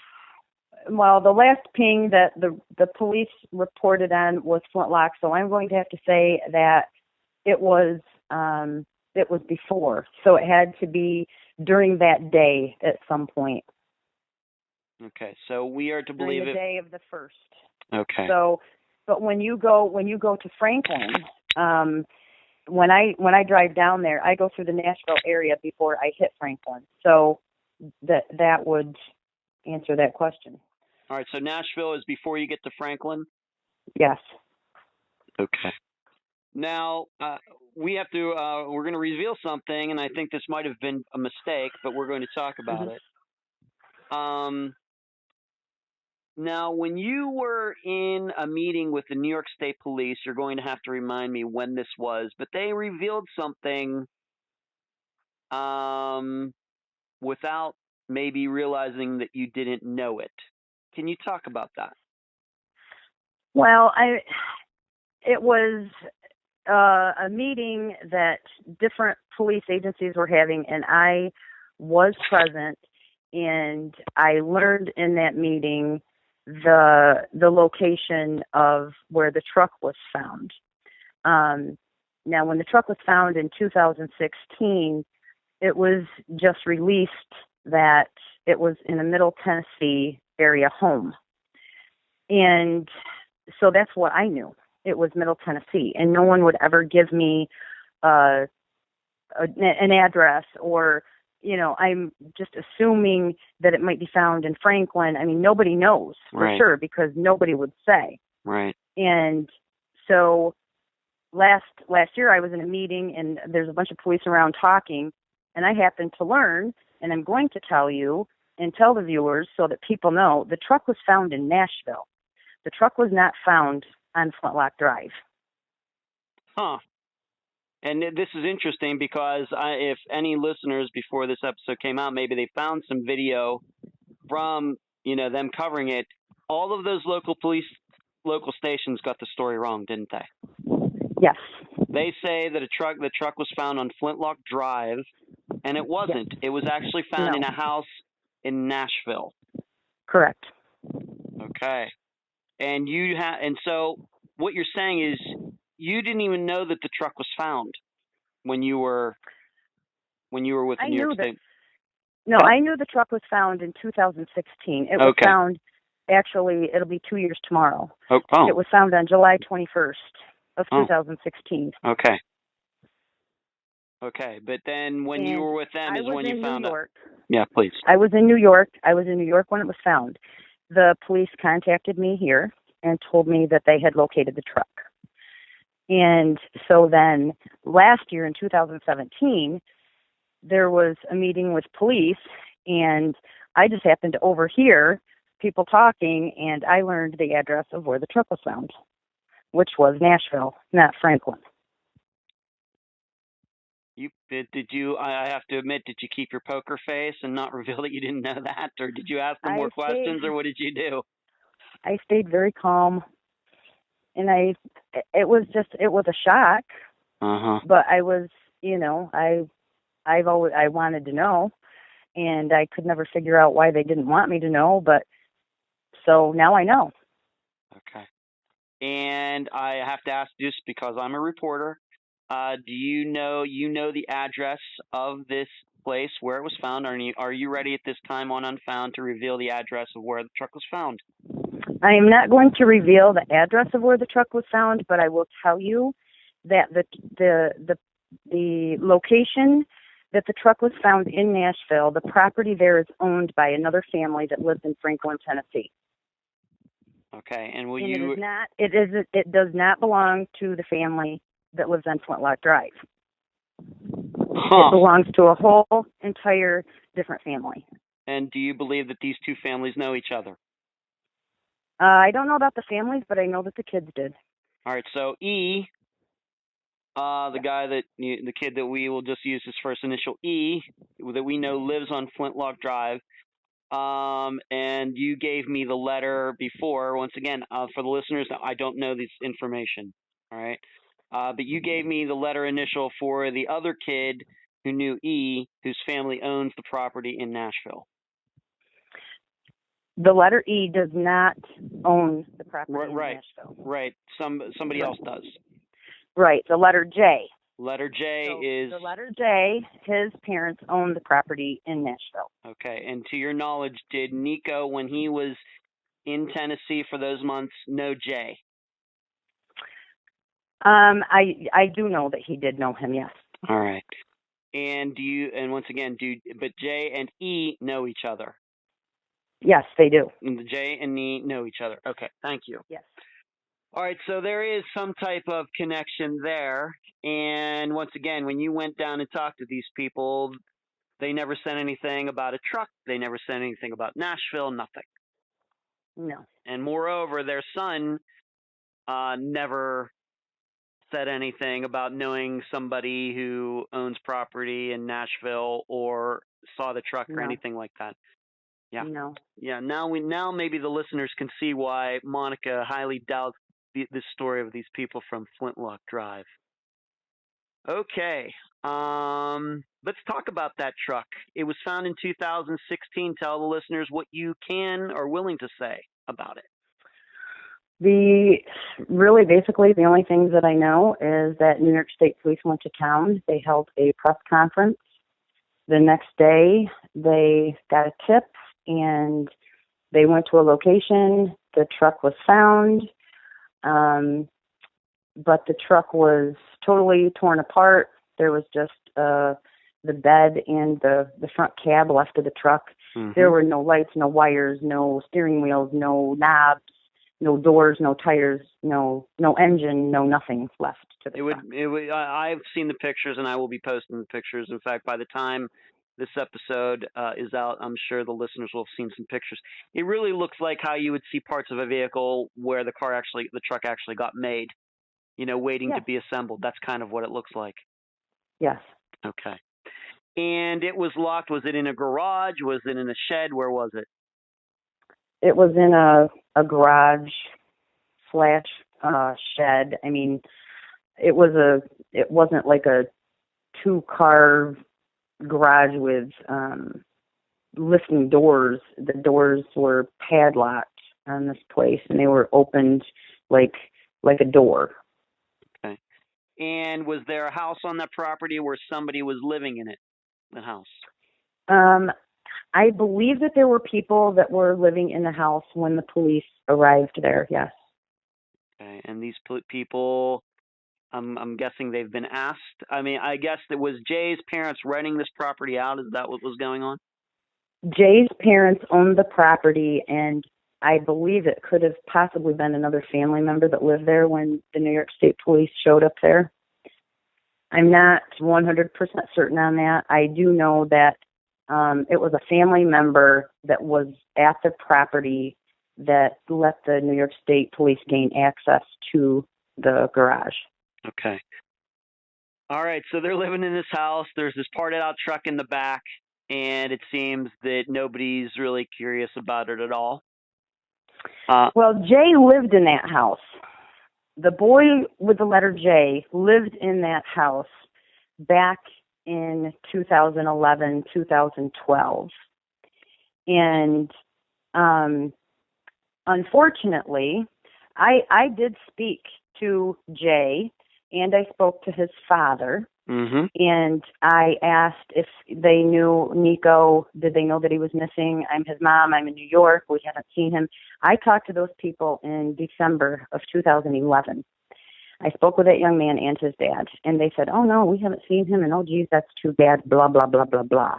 And then in 2016, the truck is found on a property that those people owned in Nashville, and their son occupied the house. Oh my that gosh. was with that garage. Oh my gosh. Now, then we find out after I do some research and I'm given a little bit of information, the young man, letter J, he died in December of 2014. So now, letter J, to my knowledge, it was an overdose. So he overdosed. So we got Robbie Knight who overdosed, and now we have this kid who overdosed. Yes. And so letter J is not around to talk to. Robbie is not around to talk to. So. And these other people have lawyered up. And the other people aren't talking. And so my question was, are Jay's parents being talked to? Now, I don't know. I still do not know if New York State ever talked to them, if Franklin talked to them, if Nashville talked to them. I don't know if those people have been talked to or not. But what I do know is that I talked to that father, and that father knew that I was looking for my son. And that family, to this day, has never reached out to me to give me any explanation as to why that truck was there, or to tell me they didn't know it was there, or to tell me they were sorry. They've never reached out to me to say a word. And I am the one that called them in December of 2011 asking them if they knew anything about my son being missing. And that truck was sitting in their garage, and their son was tearing it apart. If I may ask, what led you to call them in particular in December of 2011? Because I received a Facebook message from a girl that went to school there. And this was a girl that I didn't know of her. I had never met her. I get this random message one day from this girl, and she said, you should contact so-and-so. They're very nice people. If they know anything about Nico, I'm sure that they would be willing to give you any information that they have. And she gave me their phone number. And wow, that's how I contacted them. What a tip. And yeah, no kidding. And so then after all those years and they find the truck, I contact this girl again. And I said, was there anything that happened back in 2011 that made you think that they knew something or whatever? Because, the truck was found on their property. Mm-hmm. And she deleted me from Facebook. And she wouldn't say any more to me. Oh my gosh. Yeah. So that's crazy. And people, I have been talked about and ridiculed on social media about, well, the family gets very defensive and the mother gets very upset and she's mean. And yeah, I am. I am bitter. I am mad. And I just think I'm not the only adult in this whole situation that if someone would have noticed something was wrong and someone would have made a phone call or someone did something different, maybe none of us would be in these situations that we're in. Maybe Robbie Knight's family wouldn't have lost him. Maybe I would know where my son was. Maybe Jay's parents would still have their son. But nobody wanted to do the right thing because everybody was too worried about protecting themselves. And, let's not make our family look bad. Well, I've been ridiculed for 7 years, and I'm not the only parent in this. There are parents that were aware of what was going on, and those people chose to keep their mouths shut to protect their own asses. Right. And So so, let me yeah, just I'm put this. mad. You have every right to be. I agree with you. I agree with you. I just want to put this together. This is what's interesting to me. You talked to Jay and his father in December of 2011. Then all those years later, during that talk with the New York State Police, it turns up that they mentioned Nashville, and then you hear this name all over again. Maybe a name Mhm. that you had even forgotten about.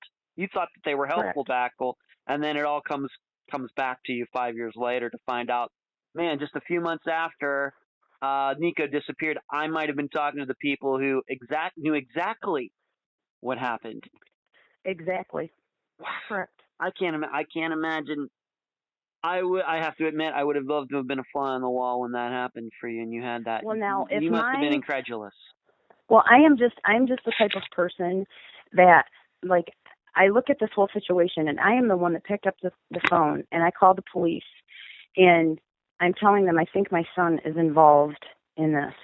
I'm telling on my son, okay? Yeah. And then I have these other people that are involved, and I'm just the type of parent, if my kid showed up here with a vehicle and puts it in my garage, I don't care what kind of story he's going to cook up. I'm going to get to the bottom of it. This is not going to happen, not on my property. You're not doing this unless I know all the specifics. And I'm the one to blow the whistle on my own kid. And these people knew that this stuff was going on. They knew. Yeah. Yeah, absolutely they knew. Of course they knew. Absolutely. And it's just unbelievable. I just can't I can't believe that a responsible adult would not do the right thing and make a phone call. You know, a phone call could have saved many lives. Sure. You're right. You're absolutely right. So Yeah. Yeah. Um let's talk about this now. So we have J, the letter J, not Jay, mhm, but a kid whose name begins with J. mhm, He's dead of an overdose sometime in 2014. I think he said late 2014. yes, You have Robbie Knight, who is now dead. And mhm. am I to understand that Robbie Knight's brother is now deceased? Is that true? He is. He is. And this was recently. And yes, this was very recent. And I'll go back even further. It was about approximately 6 months after Robbie Knight died, his father died. Oh my gosh. So Robbie died, his father died, and to me, not knowing where my son is or what has happened to him, and all of these rumors and all the speculation, it's like, oh my gosh, so now another person is dead. You can't talk to him anymore. And I don't believe that any police ever spoke with Robbie Knight's father. I don't believe that ever happened. I don't know that for a fact, but I do not believe that they did. So now, New York State Police never contacted Robbie. They never talked to him. They never talked to his father. Now they're both dead. The boy in Tennessee, letter J, is dead. Now Christopher Knight, Robbie's brother, is also deceased. And back in November of 2015, 3 New York State investigators went out to Michigan to talk to that boy. And again, this is 2015. Mm-hmm. 3 investigators go to Michigan. They question him, and he was in Carson City Prison at that time. And they went there and they interviewed him. And I was told by New York State Police that that boy had been given 2 polygraph tests while the New York State Police were out there, and that boy failed 2 polygraph tests. Now, was I there? I was not. I just know that an investigator told me that had happened, and I was always kind of like, well, what do you mean? Like, why aren't you going back, and why can't something be done? And blah, blah, blah, blah. But New York State had X amount of time to go out there and try to extract information from this kid. They did what they could. They came back home, and there was really nothing else that they could do, I had an investigator tell me, this kid could manipulate a polygraph. Different people do polygraphs differently. Maybe it would have been a different result had someone else run the polygraph. And I don't know anything about that stuff. Sure. So I just have to go with whatever the investigators tell me. But, I just felt like, oh my God, now we have another dead person that was involved here, or at least had knowledge of something that had happened. And while the New York State investigators were out there, one of those investigators told me that Robbie Knight's brother Christopher admitted to shutting down my son's Facebook in their basement at their parents' home in Romulus, Michigan. Wow. Now, I am not an investigator. I am not a police officer.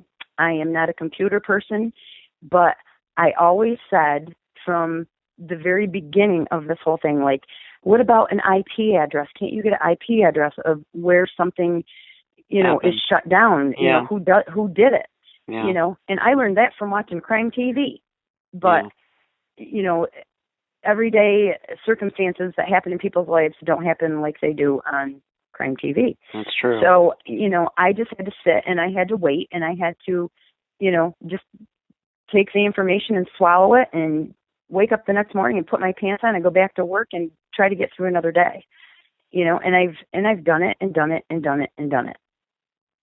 So it's the police that I have to rely on to give me information. And in all honesty, I'm probably going to jump ahead a little bit here for you, but at this point, I'm not worried about people being arrested or going to jail or anything like that, because I believe that someone did something to my son, and I believe that my son is dead. And the only thing that I want to know is where he is. Right. That's all I want to know. And my story will be over for me. That's what I want. I've had a lot of guests tell me the exact same thing, both on the air and off the air, Monica. That's a very common feeling. Perfectly natural. Perfectly natural. Get it? There's a lot of people out there, though, that can keep themselves together and have a whole lot more poise than I do. I'm very loud. I'm vocal. I can't help it. This is something I am never going to let go. As long as there is air in my lungs, I am going to keep looking for my son, because somebody out there knows where he is. And someday, somebody is going to do the right thing, and they're going to send an anonymous letter. They're going to make an anonymous phone call to the police, to me. I don't care which. I just want to know where he is. You have actually... hope that someone does the right thing. Yeah. Now, maybe even the more complex part about this is that did you actually get a threat regarding your son's disappearance?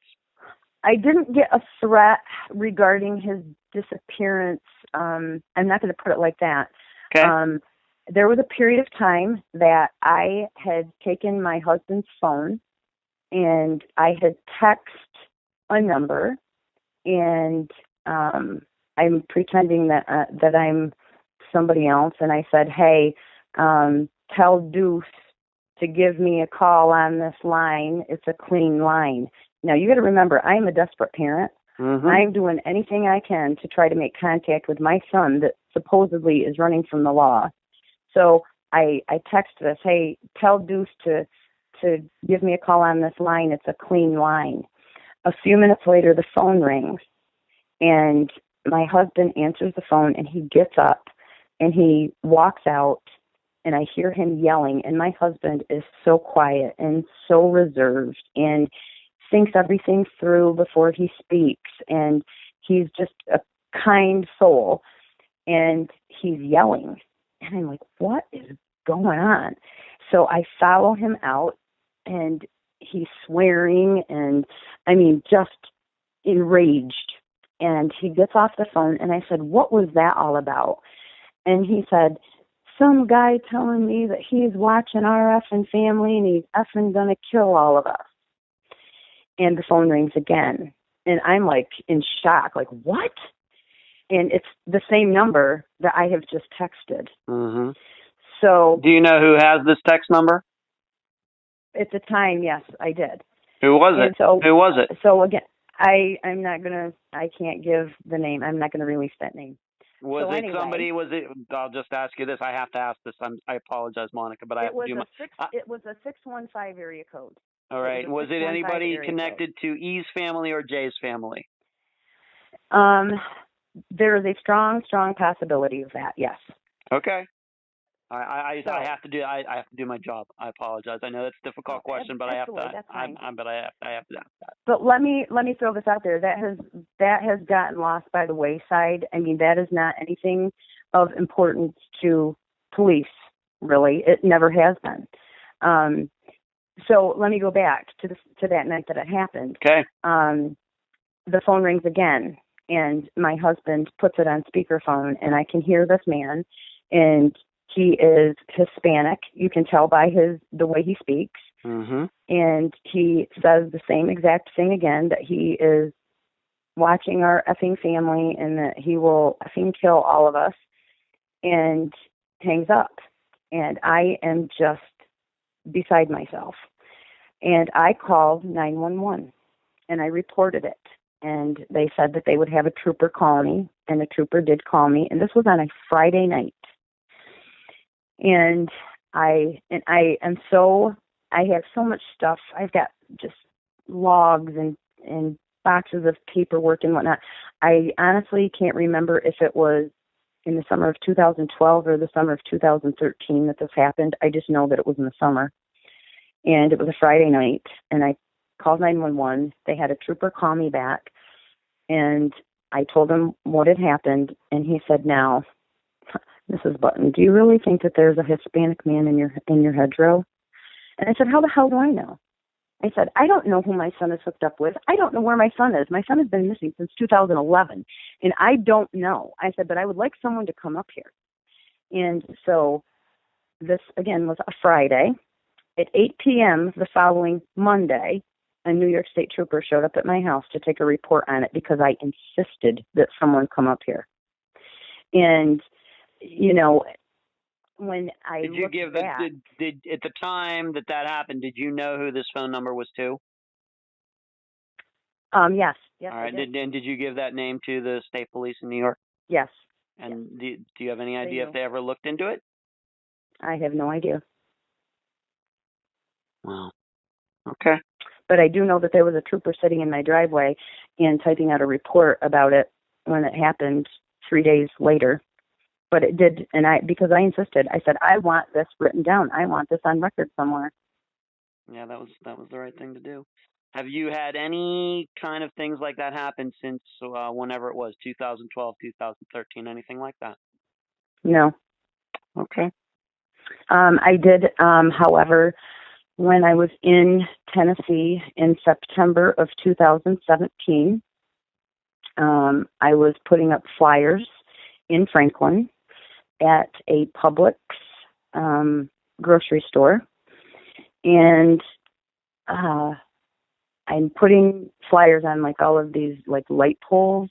And when you pull into this Publix, it's like a major road. It's not just a pull into a grocery store. It's a road that goes out around. It's kind of like a big complex. There's other stores. There's a UPS store, a copy store, things like that next to this Publix. And down the main part of this road, there's trees out there, and I had put Nico's poster on all of the trees on the very front part of the driveway. And I got to the very first tree in the parking lot. That was my last poster. And I walked diagonally back to the back of the parking lot where I was parked, got in the car, drove around to the front of the complex, and every single poster that I had put up was ripped down. And I went back. How much of a time span would that have passed? How much time do you think? 5 minutes. 5 minutes, if that. Did you see anybody walking around or somebody? I knew when I was in the parking lot, I felt that there were some individuals there that were watching me, and I purposely avoided them. And I thought, oh, quit being stupid. They're not watching you. You're just being foolish. And so I continued to put up posters, but I avoided the very middle of that parking lot. And I just proceeded to go ahead and put up the rest of my posters. And I didn't look back in that direction. I didn't want to know if those people were still there, if they were still looking at me or not. I just went, I got in the car. My daughter and my girlfriend were with me, and they were also in the back part of the parking lot putting up posters. And when we pulled around to the front there, they were all gone, and I was irate. And I went back to Publix, and I asked to speak with the manager. I told the manager what I was doing there. I had the property owner's permission to put posters up there. Mm-hmm. And I asked the manager, I said, is there any way that you have cart people or outdoors groundsmen or anything that would have taken the posters down? And so they called their employees over, and they talked to different employees. And we had employees that actually went out into the parking lot and looked into garbage cans with us. And no one that was at Publix came forward and said, yes, I ripped those posters down. It was kind of like, no, not any of our employees did it. And some of them were out there helping us look in garbage cans for remnants of these posters, and they were completely gone. So I went to the police station, and I reported it. And I talked to a couple different police officers there, and they had called a detective in Franklin that was working with New York State Police and told him what had happened. And I said, the people at Publix told me if you give me a paper with a case number on it that I can go back there and they'll give me the video of the parking lot. And he said, no, let me do that. So a few days later, I got an email from the detective there and a couple of still shots of the parking lot, and he wanted me to draw a map of where we were and where the people that I thought were looking at me and watching me, where they were. And I said, you really need to go across the street because there was a bank across that street. And I said, that bank has got footage, and you'll be able to see me on that footage, because I was way far away from the actual Publix building. I was out at the very beginning of their parking lot, not up close to the building. So their images were grainy and couldn't really make me out or whatever. And I said, you need to go across the street to the bank because they will have footage of me in that parking lot. And to this day, I still have no idea whatever happened with that. So you think that somebody was hanging out in the parking lot, saw you do that, and went over and ripped them all down, and the video would have shown I know that somebody did not want my son's missing poster up in that town. I know that because someone ripped them down as I was in that parking lot. They had to have been going right behind me and ripping them down. And they weren't just hung up with a tack or a piece of tape. I had packing tape, and I was wrapping packing tape around these trees. And you could see on the trees, when you go back to the tree, you could see that somebody had taken a knife and slit that tape and pulled the tape and the poster off all in one piece. And you could see the knife marks on the trees and on the light poles where it had scratched the paint. Wow. And to this day, can you reveal which Publix this? Anything. Can you reveal which Publix this was in Franklin, Tennessee? Which one? In Fieldstone Farms. Okay. All right. How close is that to, for example, Flintlock Drive? Within 2 miles. Okay. All right. And I'm guessing because I don't know that area like the back of my hand. I'm guessing. I'm going to say less than 10 minutes. Okay. We'll check it out. I'm sure somebody's going to Google the map it, and I'm sure I will too. Okay. After this conversation. All right. But they're close. They're close together. Okay. This all, Monica, comes back to one thing. What do you think was going on with Nico, Robbie, and if we're to believe his brother, what was the motivation for him going to Tennessee in the first place? I mean, you've had a lot of time to think about this, and we can talk about these people, and some of them look very suspicious, but it was seemingly Nico on his own free will that went there, and maybe something went wrong. What do you think was going on? I don't know if he did something to somebody when he lived down there when he went to school. To my knowledge, after he came back here, he never had contact with anyone in Tennessee. So I don't know what the connection to E was. I don't know why he contacted him. And I mean, obviously he's in a stolen truck.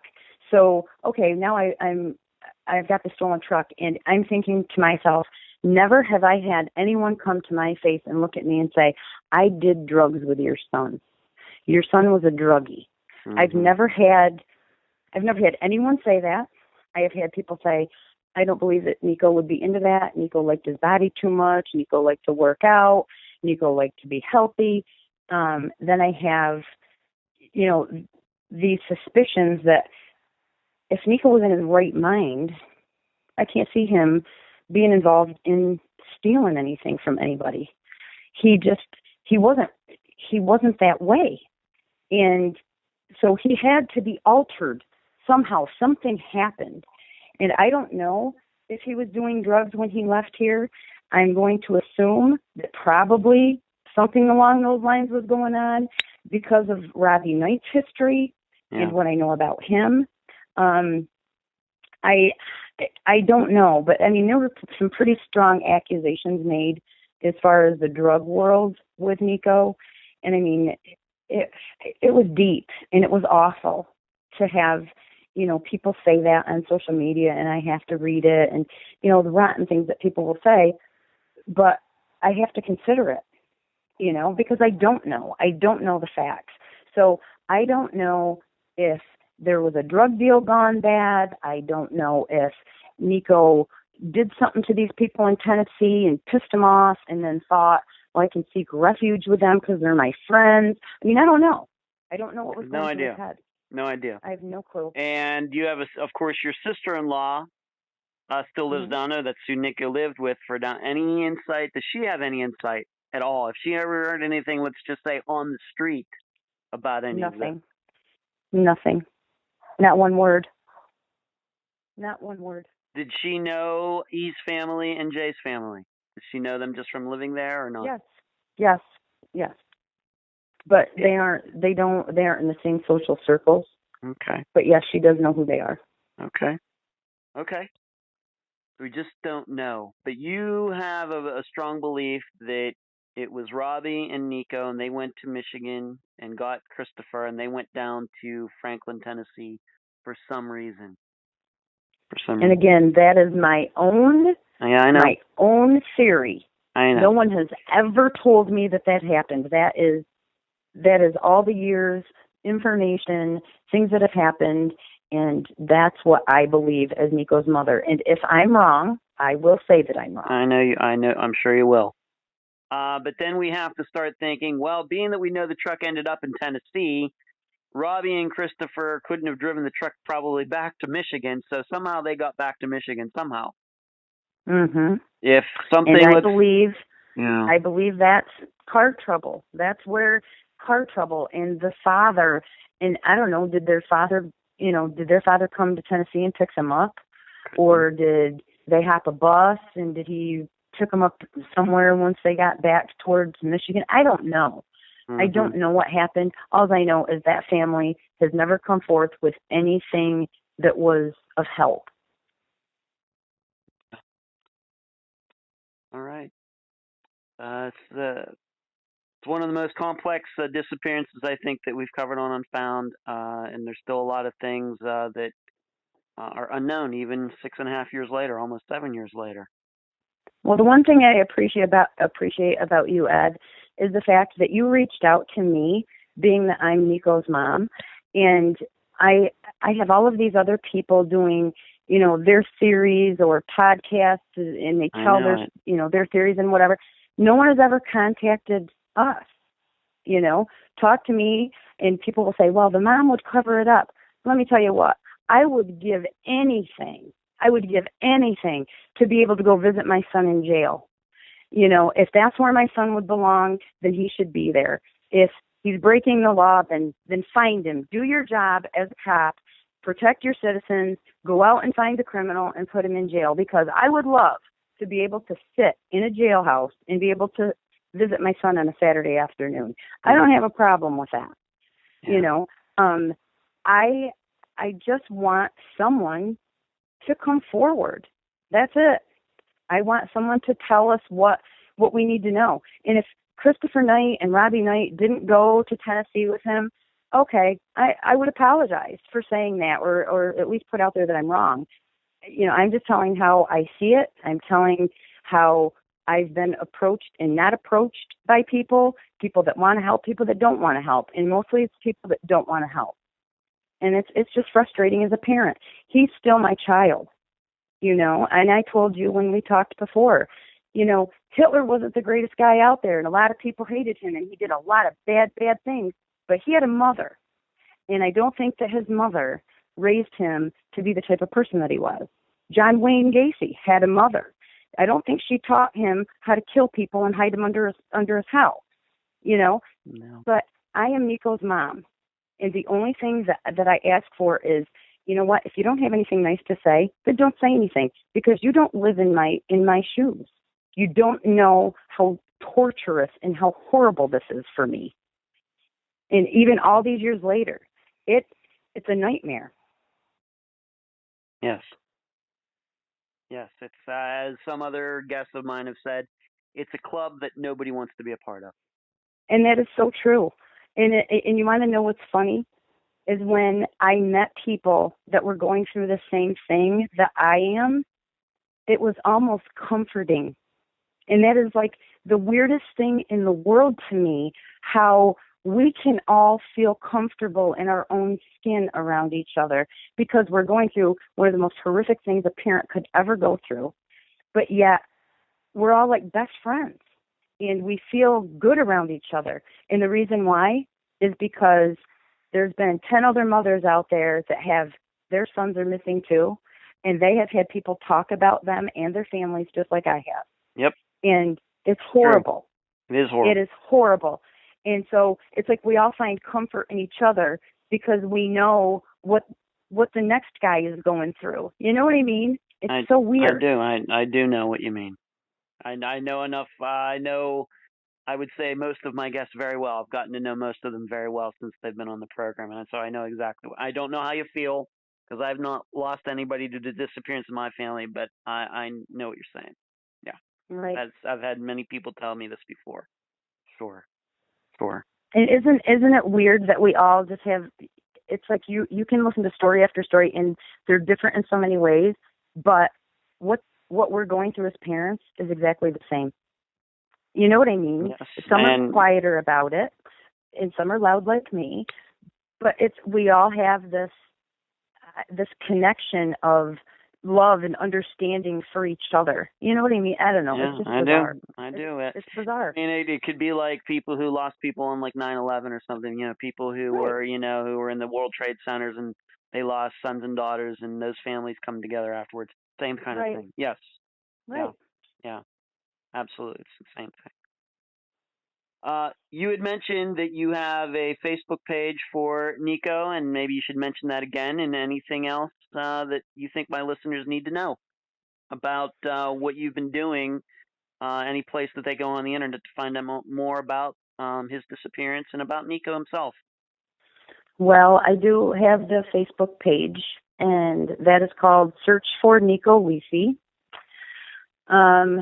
As far as, I mean, people will Google his name and you come up with articles, and again, you can read opinions and theories and things like that from other people, and I guess we all do that to a degree, and we all have questions and that we want to ask. And if you want to contact me through Messenger, go ahead, and I'll tell you what I know. There's certain things that I've been asked by the police not to release, and you know, until I can do that, I can't.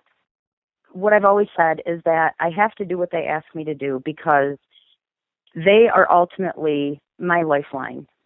You know, they're like an IV that drips into me, and I just wait not to hear from Nico anymore, but to hear from them, because they're the ones that ultimately are, you know, doing the investigation. And so the police are my lifeline, and I can't upset or pissed off or whatever way you want to put it, the police, because they are my lifeline at this point. Understand. Okay. So, I get you. You know, I get like you. And I it said, seems if like, anyone, and I have to tell you, it seems like they're still doing some work. I mean, being that they ended up finding that truck 5 years after, I mean, obviously right, somewhere, somehow they got a tip on that and figured it out. So right. it's on their And mind, I I would guess. like, and I'll put it right out there on your show. I would like to thank whoever that person was, because they did not release that information to me, so I don't know who gave the tip, but Mm-hmm. I am indebted to you forever because you did the right thing. Yes. Right. Just wondering. Now we're just gonna have to figure out how did that person know that in the first place. I have to think about that. I know my listeners are going to be thinking about that, and I know I'm going to be thinking about that as well.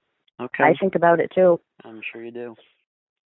Monica, any last words before we finish this interview? No, I'd just like to say thank you so much for actually reaching out to a family member, because that is, I think, the way that it should be for anybody that's doing anything like you are. If you're talking to the police, they can tell you something, but why not talk to the family? Talk to them and see what they're going through. Because it affects everyone. Nico's life affected all of us. Anybody that knew him. I'm sorry. It's okay. And we love him. We miss him, and we are never going to stop looking for him. And if the shoe were on the other foot and something ever happened to one of his family members and he was here, he would do the same thing. He would never give up on us, and we aren't going to give up looking for him. Okay. Monica, that's how we do it on the show. I try to, myself, Emily, my assistant, and other people, this is what we try to do. We try to bring you people on the program because you deserve to be heard. You're right. There are too many programs out there that cover disappearances and murders and unsolved murders and things, and they never contact people like yourself, the people who have been damaged the most. Okay? Right. And I believe in giving those people a voice. I'm a reporter, but also I'm just a facilitator. We talked. I want to give you an opportunity to speak, and now you've had it. And this interview's like almost 2.5 hours long. I Right. think that's important. I think that's absolutely the most important thing about all these cases, is giving the people who have experienced it the chance to talk and tell their side in the words that they want to use themselves. Well, I thank you. Thank you very much, and I appreciate that. You're welcome, and I appreciate you joining me on this episode of Unfound. All right. Thank you so much. You're welcome. And that was my interview with Monica Button, mother of Nieko Lisi. I thank her for joining me and all of you on this episode. Before I get into my short summation, I want you to know I understand why Monica is hesitant to reveal some of the information she withheld during the interview. Do I wish she would tell us the names of the family on Flintlock Drive? Yes. Do I wish she would give us the name of the family who owned the property where the truck was found? Yes. But I understand why she doesn't. I'm not saying I agree with it. All of you have heard me talk about this general topic before. But I understand why Monica, in her position, doesn't. Until then, we'll work with the information presented and do what we can. Having said that, I am happy that Monica was able to correct the record regarding where the truck was found. We now know it was found in Nashville, Tennessee, and not in Franklin, and I think that is a big deal. As for Nico and what happened to him on or after October 1st, 2011, and how we can go about getting answers before 2018 is over, since the parted out truck was found on Jay's family's property, and Jay was living where the truck was found, it certainly makes sense that Jay or someone close to him did something to Nico. Makes total sense. In fact, it's hard to imagine anything else that makes sense. But why keep the truck for 5 years? I mean, if nothing else, what we've learned on Unfound over the last 2 years is how easy it is to make vehicles disappear. The cases of Lola Catherine Fry, Eric Franks, and Jeff Joseph come to mind. because keeping the truck is only going to get someone in trouble if it's found. And generally, criminals don't keep damning evidence around. At the very least, those final large pieces could have been cut up with a torch and thrown out in 2011 or 2012. But that didn't happen. Not to mention, why is it that no one has been charged with possession of stolen property or withholding evidence in a criminal investigation now that the truck has been found? The way the law works, even if Jay were alive in 2016 when the truck was found, it would be his parents, the house and landowners, who would be responsible for having the truck. But to my knowledge, they've never been charged with anything. Yep, hard to understand. I think if I understood this part of Nico's case, I would be able to help Monica get the answers she deserves. With that, I leave the case in your hands. And now here is my interview with Stephen Huba, where we discuss his upcoming article on the disappearance of Mary Ann Verdecchia. I'm so happy to have back on Unfound the writer-reporter from the Tribune Review in Pittsburgh, Pennsylvania, and TribLive.com, Stephen Huba. Steve, welcome back to Unfound.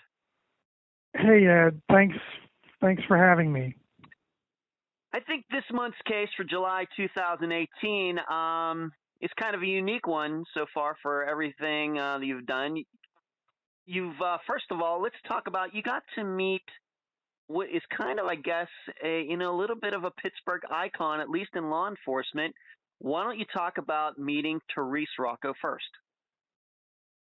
Yes, this story is as much about her as it is about the missing person that I'm writing about. Yeah. Because Therese Rocco, considers this case to be like one of the defining cases in her career.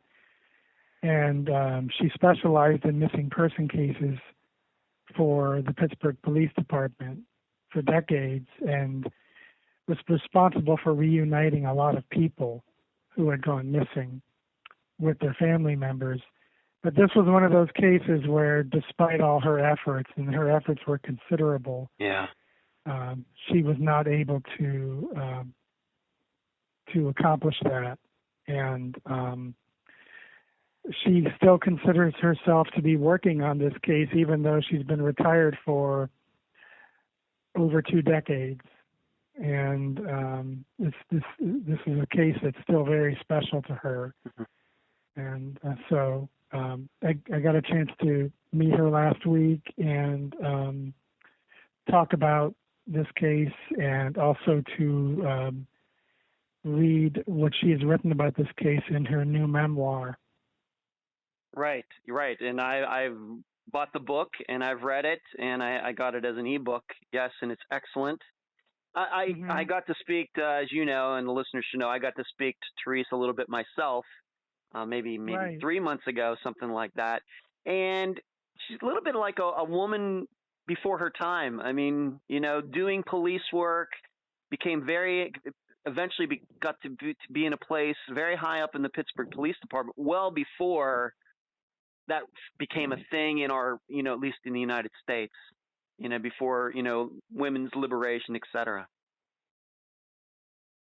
Yeah, she's kind of a legend, and she started with the police department when she was 19, and then around the time of this particular case, she had been promoted to captain and put in charge of the Missing Person Bureau.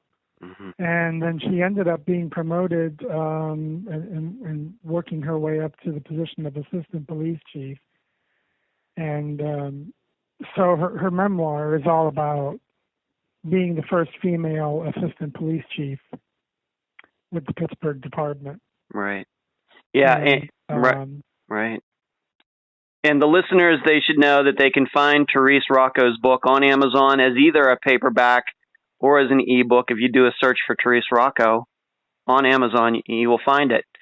And that was probably pretty neat. I know in your travels around Pittsburgh working with the Tribune Review, you've gotten to meet, some Pittsburgh icons. I guess this is another one. She definitely is. And her chapter on Mary Ann Verdecchia is probably the longest chapter in the book. That's right. So she goes through the whole case in meticulous detail. Yeah. So you can tell that this is still very close to her and very, very much a part of her thoughts every day. Right, right. Well, let's talk about that. About this, Marianne Verdecchia, just a little girl, disappeared on June 7th, 1962, from Bloomfield, which is kind of a suburb of Pittsburgh. I mean, it's not out in the boonies, but it's part of Pittsburgh. What did Therese tell you about that? Just, of course, very shortly. What did Therese tell you about working on it? And maybe just give a couple of the facts about the disappearance. Oh, okay. Yeah. Marianne was 10 years old when this happened. She attended a Catholic school in Pittsburgh, but she was not living with her parents.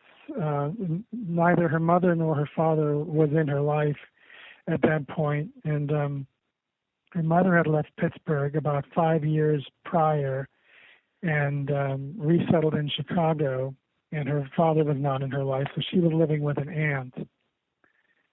So when Therese Rocco got the call that particular evening of June 7th, she was in the process of moving, and she kind of had to put everything down that she was doing, and she went out to the house where Marianne lived, which was the home of Ruth Riley, who was Marianne's aunt, and Marianne's mother's sister.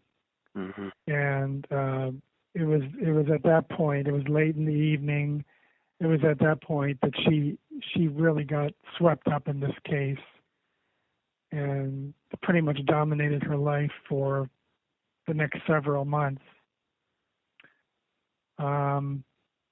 So Marianne, she found out that Marianne had left school early that day because that was actually the last day of school. And so classes ended early, and she went home, changed into her play clothes, and then went out into the neighborhood, which is pretty much what she did every day. She would either meet up with friends or just kind of wander around the neighborhood. And the impression I got was that she wasn't very well supervised. Right. I agree. But that she did usually come home for supper, and that her aunt and her aunt's family did care for her, but they just didn't watch over her that closely. Yeah. So A different time, right, Steve? A different time. I guess. Yeah, it's 55 years ago, 56. Yeah. So Marianne went to a place called the Martinique Apartments, which was just a few blocks away, and a woman lived there who used to be neighbors with Marianne. And this woman owned a cat that Marianne really liked, so she went to check on her and wanted to see the cat or play with the cat. And the woman asked her to go out to a nearby grocery store and buy some cat food. So that's what she did. She apparently went out, brought the cat food back. When she came back, the woman was not at her apartment, or at least that's what she was told. So she left that apartment building, and that was pretty much the last time she was seen. And that was about 3 o'clock that afternoon. And by 6 o'clock, she had been reported missing. And by about 10 or 11 o'clock, that's when Therese Rocco got involved with the case. Right. And like you said, she's been working on it ever since. Of course, this is an unsolved case. Marianne's no remains were ever found or anything like that. And, know, Therese even had to retire before this case was solved. Still on her mind all these years later. Yep. Okay. And did Therese ever maybe give you you don't have to say them on the air or anything, do you give you an idea of any suspects that she had in mind back then that didn't pan out or anything like that during her investigation? Well, her mother, Marianne's mother, Marilyn Verdecchia, was initially the chief suspect. They had reason to believe that she may have come back to Pittsburgh from Chicago and kidnapped Marianne. Right. But and then one of Therese Rocco's early triumphs in this case was was tracking down Marianne's mother, which she was able to do. And but it turned out that neither her mother nor her father knew anything about Marianne's whereabouts, and they both passed polygraph tests. So they were never really considered suspects after that point. And I unfortunately, it's been a while since I read that chapter. Did Marianne's mother even realize that her daughter went missing? Did she even realize it at the time? See, yeah. No, it really wasn't until she was contacted by FBI agents who located her in Chicago that she realized that her daughter was missing. Wow. Now, I also talked to Marianne's half-brother. Oh, that's interesting. Okay. A police sergeant in Chicago, and he had good things to say about his mother, and although he didn't know Marianne, he very much grew up with the knowledge of her and feels like his life has been very much shaped by Marianne's disappearance. So that'll be part of the story as well. Great. I didn't know you did that. That's great. I remember reading about the half-brother, and I remember him being a policeman, but I didn't know that you found him and talked to him. That's spectacular. Great. Well, that will be coming out this Sunday, 2 days from now. That'll be July 29th on TribLive.com, and it'll, of course, be in the print edition of the Tribune Review. It comes out in Western Pennsylvania. Steve, that's a lot of great work. Got to meet Teresa. I hope to be able to do that myself. She was fascinating when I got to talk to her a few months ago on the phone for, I guess, about 45 minutes. And this is one of Pittsburgh's oldest missing persons cases that is unsolved, I think, at least to my recollection. Yes. So yeah. I appreciate you putting me in touch with Teresa Rocco, by the way, Ed. You're welcome. That's what I do. I love doing stuff like this. So she definitely needed to be talked to in this case. And she's a fascinating person, no doubt about it. Yeah. All right.